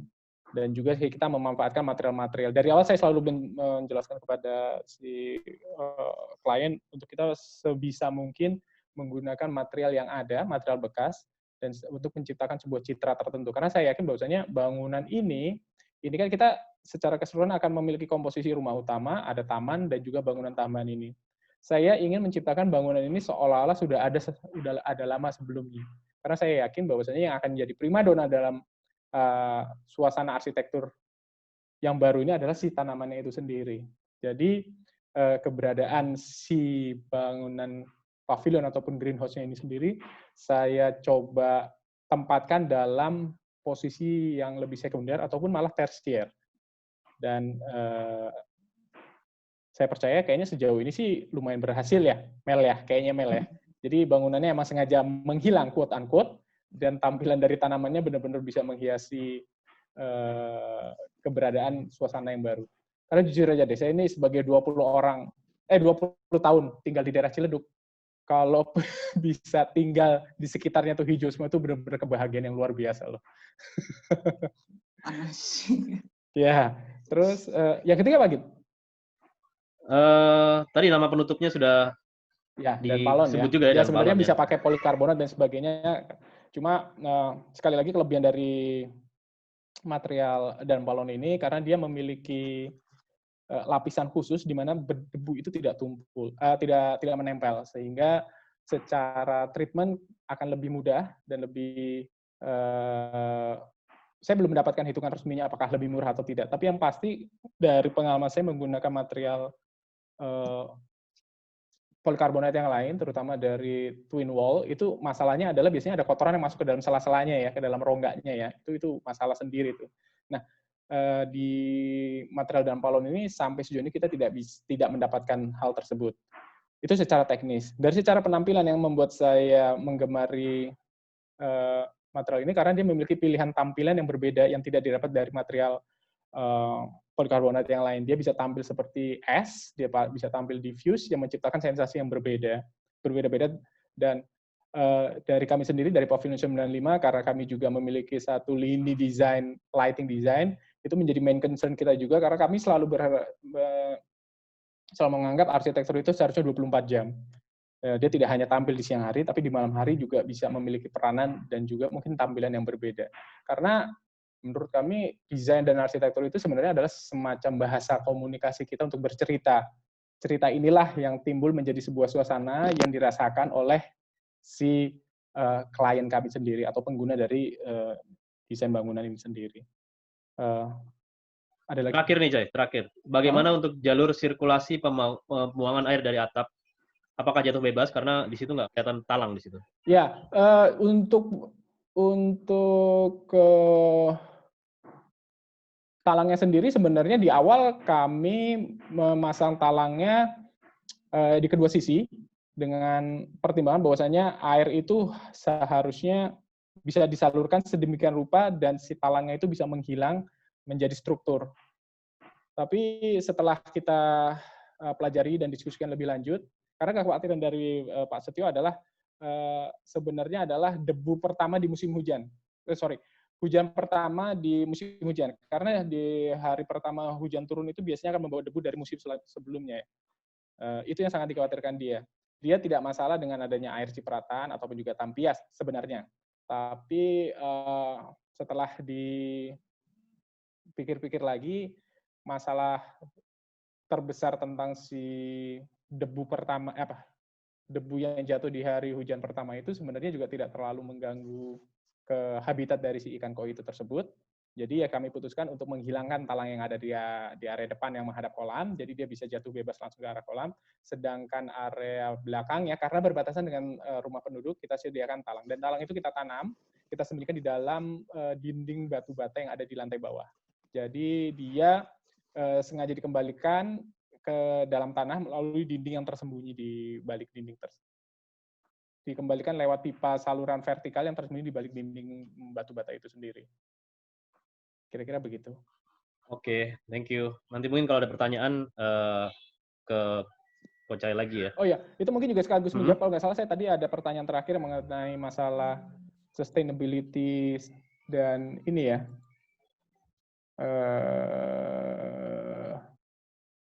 rainwater harvesting, bioswale system. Bioswale kayaknya sih tidak. Solar PV kita nggak pakai solar PV. Reuse air kolam itu kayaknya termasuk dalam mekanisme dari si air kolam untuk ikan koi-nya sendiri. Oh, ini kebetulan pertanyaan selanjutnya kayaknya berkaitan, saya langsung saya jawab aja ya, Git ya. Halo. Oke, langsung aja kan. Ini tentang pertanyaan dak yang sudah dibangun sebelumnya untuk menjadi rooftop garden. Kalau menurut saya tidak menyarankan seperti itu, karena untuk bangunan ini sendiri, karena kita di awal sudah sepakat bahwasanya akan menjadi sebuah green roof ataupun juga lapisan berumput, itu kita perkirakan membutuhkan ketebalan area lapisan tanah sekitar 30 cm, yang kemudian dikalikan dengan juga area yang ada, itu memiliki beban tersendiri. Kami memiliki menggunakan konsultan struktur khusus dan diskusi yang intens untuk menentukan besaran strukturnya seperti apa dan material yang dipergunakan seperti apa, karena ya biasanya kan salah satu impiannya para arsitek itu atau desainer adalah bagaimana melawan hukum alam ataupun gravitasi, dalam artian menciptakan sebuah struktur yang seringan mungkin untuk menahan beban seberat mungkin. Jadi kalau pertanyaannya adalah dak yang sudah dibangun sebelumnya untuk menjadi rooftop garden, saya tidak menyarankan, karena ada pertimbangan struktur yang harus dihitung dengan matang ya. Belum lagi masalah lapisan dan treatment khusus dari si dak tersebut. Dan ini juga sekaligus menjawab pertanyaan dari Galaxy A20s mengenai pertimbangan strukturnya. Perkuatan sih pastinya ada. Ya, sepertinya dari saya segitu dulu mungkin pertanyaannya, Mas Sigit. Oke, thank you Kak Pocai. Ini ada beberapa pertanyaan juga buat Amel ya. Saya bacakan aja. Tentang tanaman yang ditata itu tadi, itu semuanya baru atau ada yang juga koleksi dari klien? Kemudian ini lebih basic ya, luas lahan pekarangan contoh rumah itu berapa meter kira-kira? Yang ketiga terakhir sini sesi ini dulu, Kak Amel, kedalaman paling dalam untuk memenuhi kebutuhan tanaman berapa sentimeter? Adakah layering treatment khusus? Medianya apa saja? Terus proses desain propose landscape, purchasing, installment itu berapa lama? Seri atau paralel? Nanti mungkin bisa diulangi lagi. Tapi yang pertama dulu deh. Tanamannya itu semuanya baru atau koleksi gitu? Dan luas pekarangan kira-kira berapa meter? Aku lupa lagi luas pekarangan. Kalau untuk tanaman, sebenarnya kayak yang tadi dilihat, untuk tanaman-tanaman yang fix ya, di sisi kiri, itu semua tanaman baru sebenarnya. Tapi untuk tanaman-tanaman pot, itu akhirnya banyak yang kita pindahkan tadi di area kolam, kita masukin dulu di area kolam, dan juga ada yang di area atas. Jadi memang owner ini sendiri, sebagian besar tanamannya, satu-satu. Jadi dia kayaknya lagi ngelihat apa, toko apa, terus lihat, ini lucu tanamannya. Jadi kalau dijejerin itu semua tanaman beda-beda istilahnya gitu. Dan itu jadi awalnya kita punya pemikiran pengen, oh ini kayaknya bisa nih dipakai tanaman owner aja, kita pakai ulang gitu. Tapi ketika kami melihat komposisinya, kita rasa kayak, Mbak, ini kalau kita pakaiin semua bakal warna-warni nih istilahnya gitu. Dan takutnya karena memang si tanaman itu yang beliau punya itu kebanyakan koleksi dan cenderung kecil-kecil, jadi dia lebih ke melihat warnanya, atau jadi kalau di tanaman itu ada namanya variegata, jadi dia nggak full hijau gitu ya, jadi ada warna-warna bercaknya, cenderung tanamannya itu seperti itu, jadi memang tidak disarankan untuk akhirnya dipindahkan ke tanah lah, intinya sih kayak gitu. Tapi maka dari itu kita sediain area yang memang untuk rak-rak, jadi untuk penempatan tanaman-tanaman pot buat koleksinya dia gitu sih. Kalau luasan tuh kurang lebih itu kayaknya tuh 5 dikali 8 kali ya kalau nggak salah itu. Sekitar 40 berarti ya? Karena udah setahun nih kayaknya tuh. Kalau nggak salah sekitar 40 meter persegi ya Mas ya? Mas Cahyo bener nggak? Kalau nggak salah lebih besar, Mel. 80 meter persegi kayaknya, Mel. Aku lupa. Kalau yang kolam bawah tuh lebarnya 2 meter, panjangnya 9 meter. Yang untuk kolamnya? Iya. Kalau yang atas aku lupa. Oke. Saya mungkin tahu. Ini tadi ya, kedalaman paling dalam untuk memenuhi kebutuhan tanaman itu berapa sentimeter? Ya pasti mungkin beda-beda ya. Lagi mungkin bisa dijelasin Amel, tanaman apa, berapa, tanaman apa atau pohon berapa gitu. Adakah layering treatment khusus dan medianya apa saja?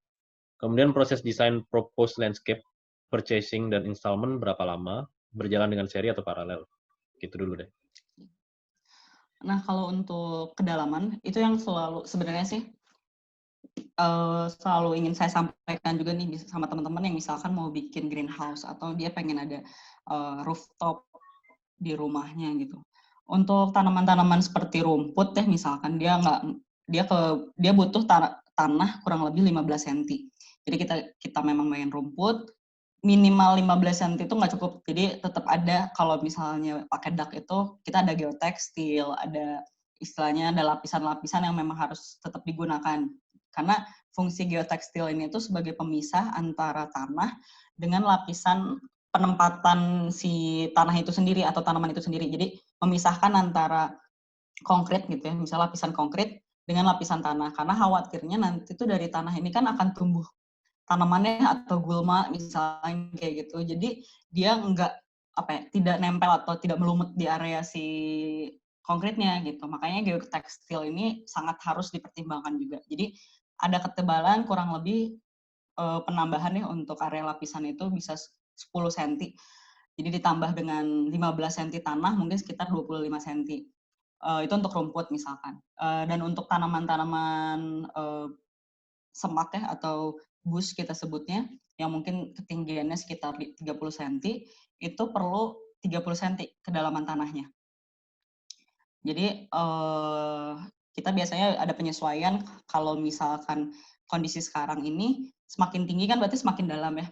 Terus juga kalau ada tanaman misalnya dia 1 meter minimal tuh 60 cm misalkan, 40 sampai 60 cm kedalamannya. Tadi kan ada tanaman pisang, ada kayak talasente disebutnya. Dia dengan ketinggian yang 1,5 meter sampai 2 meter dia perlu ketinggian tanah atau media penampungnya itu 40 sampai 60, sedangkan kalau pohon itu dengan ketinggian 2,5 meter, dia perlu minimal 1 meter. 80 sampai 1 meter. Karena kan ada akar ya kalau misalnya tanaman, dan juga misalnya untuk penampang kekuatan si batang pohon biar dia bisa berdiri. Intinya sih kayak gitu. Kalian ini kaktus, kira-kira berapa sentimeter kalau kaktus? Kalau kaktus sebenarnya 30 cm pun cukup, tapi kalau untuk kaktus yang tinggi itu ditambah, jadi biasanya 50 sampai 60 cm itu cukup. Karena ada kaktus tinggi kan sebenarnya, yang kaktus tinggi ini yang memang perlu lebih dalam. Biasanya kita jadi nambah, kalau misalnya dilihat tadi di taman kita kayak bikin agak menggunung. Itu biasanya cara kita untuk ngakalin kalau misalnya penampang tanah yang misalnya udah disediakan kurang gitu. Jadi kita bikin gunungan-gunungan rumput atau tanah untuk meninggikan si tinggi tanah. Oke, kalau tadi gimana? Proses desain, propose landscape, purchasing, installment kira-kira berapa lama? Dan itu jalannya seri atau paralel kira-kira? Untuk propose design itu yang tetap kita harus duluanin gitu. Karena sampai itu fix, setidaknya 90% itu oke, klien udah oke, baru kita bisa nyari tanaman. Intinya sih kayak gitu. Dan untuk project ini kita mencoba menjalankannya paralel karena kebetulan kan kita bikin timeline nih, ada keharusan untuk kolam itu jalan duluan. Karena untuk kolam koi itu diperlukan ada proses buat penyaringan. Jadi penyaringan itu bisa sebulan full, air itu terus dikuras, terus dikeluarkan karena untuk menghilangkan zat-zat kimia dari misal konkret atau segala macam yang akan membahayakan si ikan koi gitu. Jadi selama pengerjaan ini yang kita duluankan itu pencarian batu, karena kita mau mengerjakan si kolam ini sendiri sehingga bisa lebih cepat untuk proses pengurasannya. Selama pengerjaan kolam koi ini, tim sebagian, karena kan dua-duanya kontraktor kebetulan dari kami, jadi kontraktor kolam koi ini, tim yang kolam koi pengerjaan, tim yang tanaman, itu udah mulai pencarian tanamannya. Jadi dan untuk greenhouse ini kebetulan karena ibunya juga ada request gitu, pengen tanamannya yang gini misalkan gitu. Kita juga kadang kan suka ngasih juga image-nya karena bedanya dengan arsitektur ya, karena dulu juga saya arsitek, jadi masih sih sebenarnya itu. Kalau proyek arsitek kita dari gambar tuh bisa lah dicari 100% atau enggak mungkin 90% lah setidaknya. Bahkan kita kejar untuk mirip pun bisa gitu. Sedangkan untuk di tanaman ini ada banyak saya harus sangat fleksibel gitu karena jenis tanaman kan kalau di 3D saya bikinnya lurus gitu ya, misalnya ternyata yang ada di kebun itu berapa cabang misalkan, atau yang bentuknya udah ke arah mana.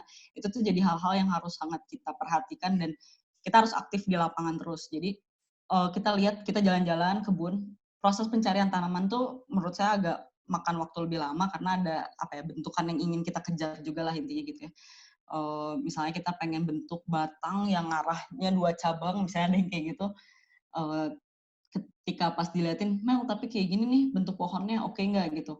Kita cocokin lagi di lapangan, kita liatin lagi kira-kira cocok atau enggak. Jadi proses-proses itu tuh memang jadi harus sangat-sangat aktif lah di lapangan. Dan untungnya dari klien sendiri memang sudah tahu gitu akan ada proses panjang seperti itu sebenarnya. Jadi kurang lebih pengerjaan itu ada di 2 bulan sampai 3 bulan sebenarnya kalau sama desain sebenarnya. Oke, satu lagi sebelum ke Kak Cahyo nih, dari Kak Buki, ya senior saya juga, senior kami juga. Adakah referensi yang disarankan untuk memulai mendesain pekarangan?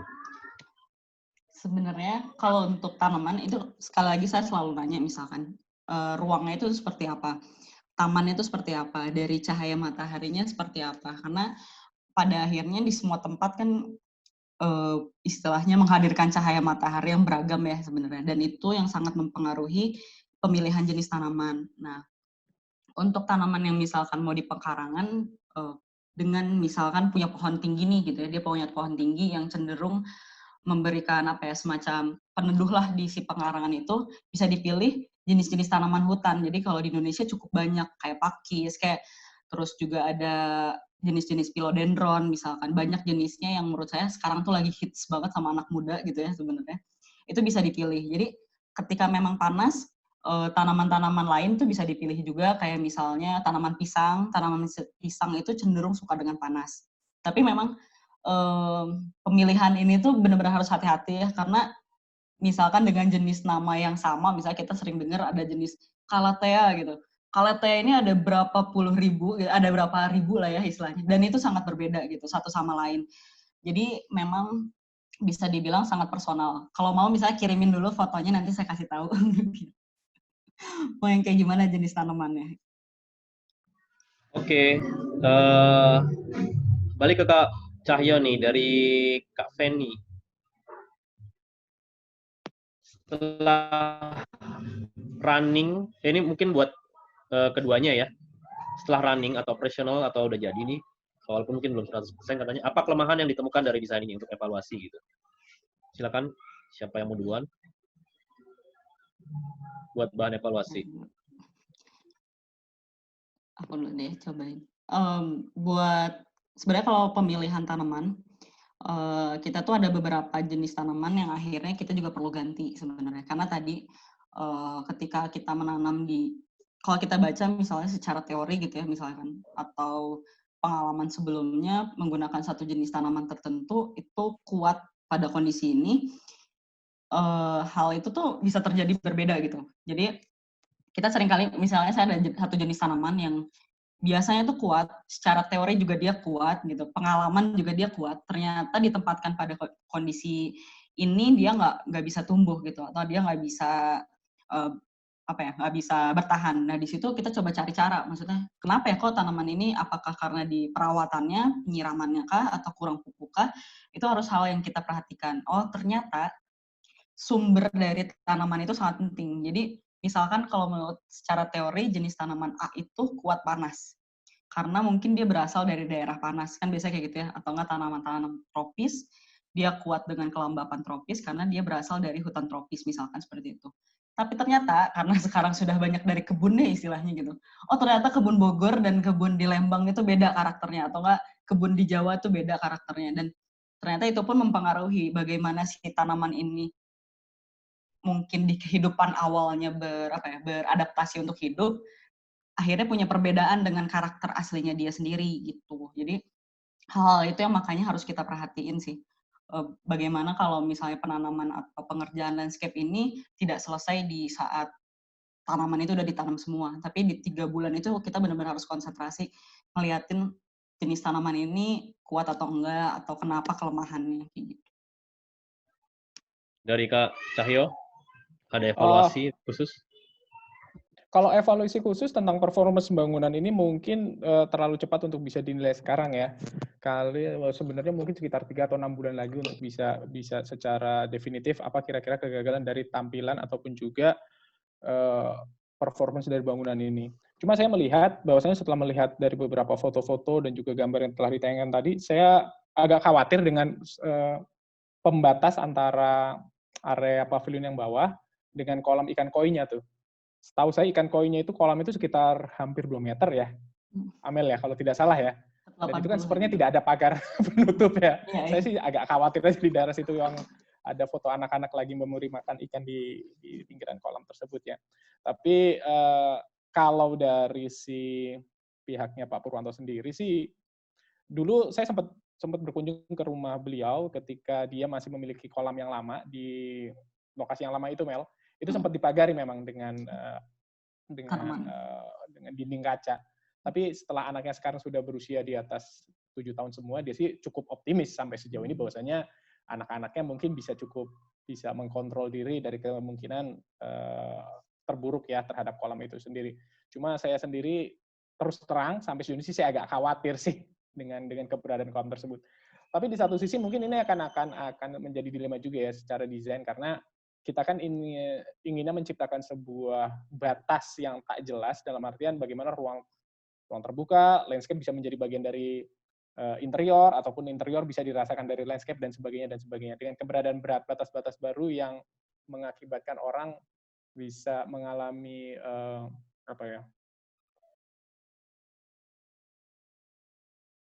boundaries, mungkin akan menciptakan sebuah konfigurasi kegiatan yang berbeda juga sih. Ya, seperti saya kemukakan sebelumnya, salah satu impiannya arsitek juga kan, selain tadi melawan gravitasi, adalah menciptakan sebuah batas yang tak terlihat ya. Jadi ya, kalau dilihat dari sisi itu, saya ngeliat kayaknya ada satu potensi bisa menjadi sebuah isu juga gitu loh dalam desain kali ini. Kira-kira begitu, Mas Sigit? Oke, thank you semuanya. Sebentar ya, saya coba scan, ada pertanyaan yang belum karena katanya Kak Firman masih bisa fleksibel, mungkin sedikit waktu lagi. Oh ya, ini ada satu kayaknya yang belum dibaca nih, buat Kak Poca ini. Atap transparan tadi ya, yang polikarbonat atau mereknya tadi dan palem, apa nggak bikin suhu ruangan jadi panas, sumuk? Kalau iya, gimana ngatasinya? Ya, ini pertanyaan yang sangat baik sekali. Waktu atap itu terpasang, saya dan Pak Setio naik ke atas, dan kami memang sangat concern sekali, karena memang secara durability kami percaya bahwasannya material ini akan sangat durable terhadap kemungkinan bocor, dan ataupun juga malah ada itu demonstrasinya di YouTube, dia cukup kuat terhadap beban juga. Mungkin kelemahannya adalah masalah suara ya, karena begitu hujan turun, dia akan menimbulkan suara-suara tertentu yang bisa menciptakan kegaduhan ya. Dan juga terasa agak panas sebenarnya waktu itu di atas ya. Dan kami sempat memutuskan kayaknya nih butuh kipas angin nih di sini, sekitar ada 2 titik kalau nggak salah. Dari tim kami sudah menyiapkan sambungan listriknya, sudah kami gambarkan layoutnya kira-kira akan dipasang di atas dan juga di bawah. Tapi setelah tanaman dari pihak Amel udah naik ke atas, saya agak loose juga tuh dengan usulan yang sempat kami diskusikan sebelumnya. Sejauh ini kayaknya dari foto-foto terakhir belum ada kipas yang dipasang ya, Mel ya. Di bawah juga belum ada kipas yang dipasang ya. Ya dengan asumsi tersebut ya kayaknya kami berpikiran bahwasanya hawa panas ataupun sumuk itu kayaknya bisa dinetralisir dengan keberadaan microclimate yang diciptakan oleh si kolam ataupun juga tanaman-tanaman pilihan yang ditempatkan di atas oleh pihak studio ASA sepertinya. Sejauh ini emang belum ada ya, Mel ya? Belum. Oke. Termasuk dengan tadi ada pengaruh nggak yang pakai mist tadi dengan istilahnya kan ada embun gitu ya? Itu pengaruh nggak ke itu? Itu salah satunya. Jadi di awal pun kita pas ngedesain ada pesan juga dari klien. Ini kayaknya panas nih area ini. Jadi kita udah tempatkan juga beberapa titik buat kipas angin, tapi ternyata pas pelaksanaan dan udah jadi, karena mungkin ada dibantu juga dengan mist, jadi mist itu memang kalau buat manusia itu nggak terasa seperti menyemprot gitu. Jadi nggak basah yang gimana, tapi jadinya memang ngasih adem gitu. Jadi ngasih kelembapan juga buat kitanya, malah enak kayak ada AC kalau lagi konser gitu kita ngerasanya. Kayak jadi ada sedikit basah, dan itu menurut saya membantu penghawaan di area sana sih. Dan waktu itu tuh kita sengaja milih juga tanaman yang bener-bener padat di sana dan melingkupi khususnya area duduk. Itu salah satunya buat itu. Jadi kita pengen bener-bener si area duduk itu kayak dilingkupin sama tanaman sih. Oh ya, dan satu lagi, karena keberadaan dari site-nya ini sendiri sebenarnya cukup diuntungkan dengan lingkungan sekitarnya, di mana ketika jam 2 siang, ketika suhu matahari emang paling panas, itu tidak langsung masuk ke dalam si site yang ada, karena sudah tertahan dengan masa bangunan di daerah sebelah barat dari rumah utama ini sendiri. Jadi kondisi existing, lingkungan sekitarnya juga turut membantu sehingga tidak tercipta suasana udara panas yang bersemayam di bawah naungan atap dan kolon tersebut. Oke. Sebelum saya tutup, ada satu ternyata yang belum saya baca juga buat Kak Amel nih, dari Theodora. Bagaimana untuk tanaman sayur? Ini juga yang sering saya sosialisasikan juga nih sebetulnya.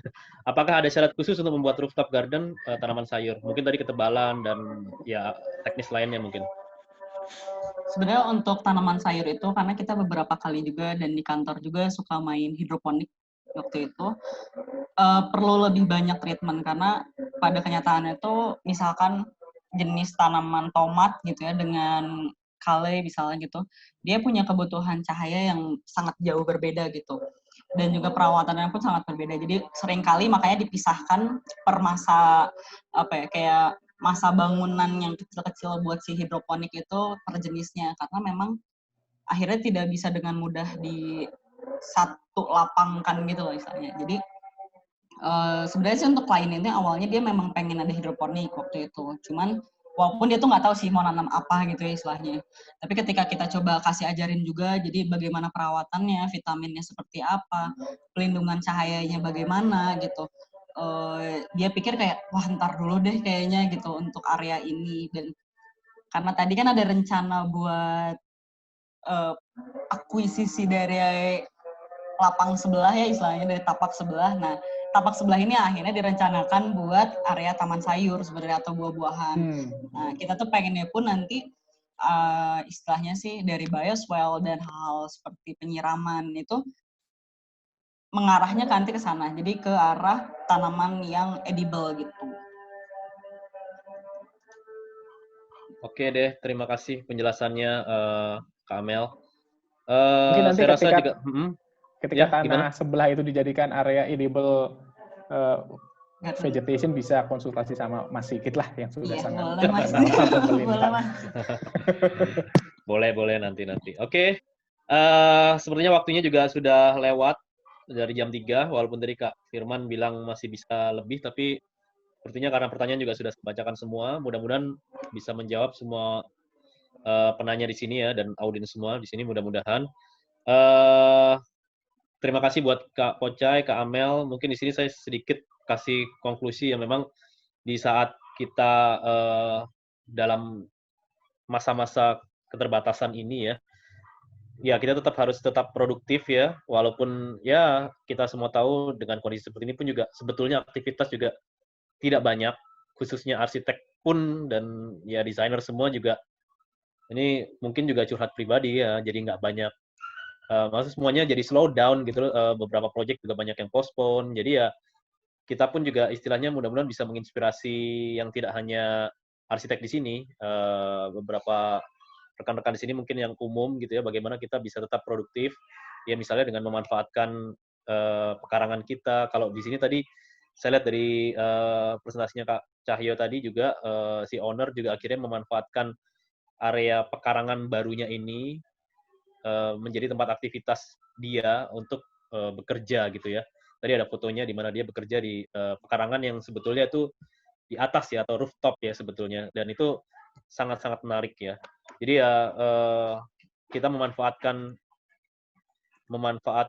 space, semua space ya di sekitar rumah kita Di sini mungkin bagaimana arsitek bisa memberikan konsultasi kira-kira lahan-lahan di sekitar rumah. Jadi mungkin kalau dalam rumah sendiri juga bosan ya. Ya mudah-mudahan kalau memang punya lahan di luar ya, karangan itu bisa dimanfaatkan seperti contohnya seperti ini ya. Ya kalau misalnya mau lebih baik ya bisa konsultasikan juga dengan arsitek atau dengan landscape designer kira-kira tempat atau space yang produktif kita bisa beraktivitas atau bekerja di rumah itu seperti apa kira-kira. Karena memang ini juga semacam nggak hanya kita ya, secara global itu ada semacam tren yang shifting juga nantinya gitu. Kalau misalnya memang mayoritas akhirnya banyak ya orang yang akhirnya bekerja di rumah gitu loh. Karena mungkin sudah terbiasa juga dan atau mungkin juga sistemnya yang sudah berubah nantinya gitu. Jadi mungkin bisa jadi setengahnya itu jadi jadi betah gitu ya bekerja di rumah. Oh ternyata fine aja kok, ternyata beberapa kantor perusahaan masih tetap produktif kok kalau misalnya karyawannya dirumahkan ya. Kayak contohnya saya baca kemarin perusahaan Twitter sendiri sudah membebaskan karyawannya untuk bekerja di rumah. Jadi ya kita mungkin harus mempersiapkan diri juga ya sebagai pemilik rumah sendiri, bagaimana rumah kita tetap nyaman gitu untuk kita beraktivitas. Kira-kira seperti itu. Thank you banget semuanya. Mungkin setelah ini katanya Kak Firman tadi akan ada foto bersama. Jadi buat yang mau ikut foto silakan buka videonya supaya bisa disorot untuk nanti di screenshot oleh Kak Firman. Jadi saya kembalikan ke Kak Firman. Terima kasih. Assalamualaikum warahmatullahi wabarakatuh. Silakan Kak Firman.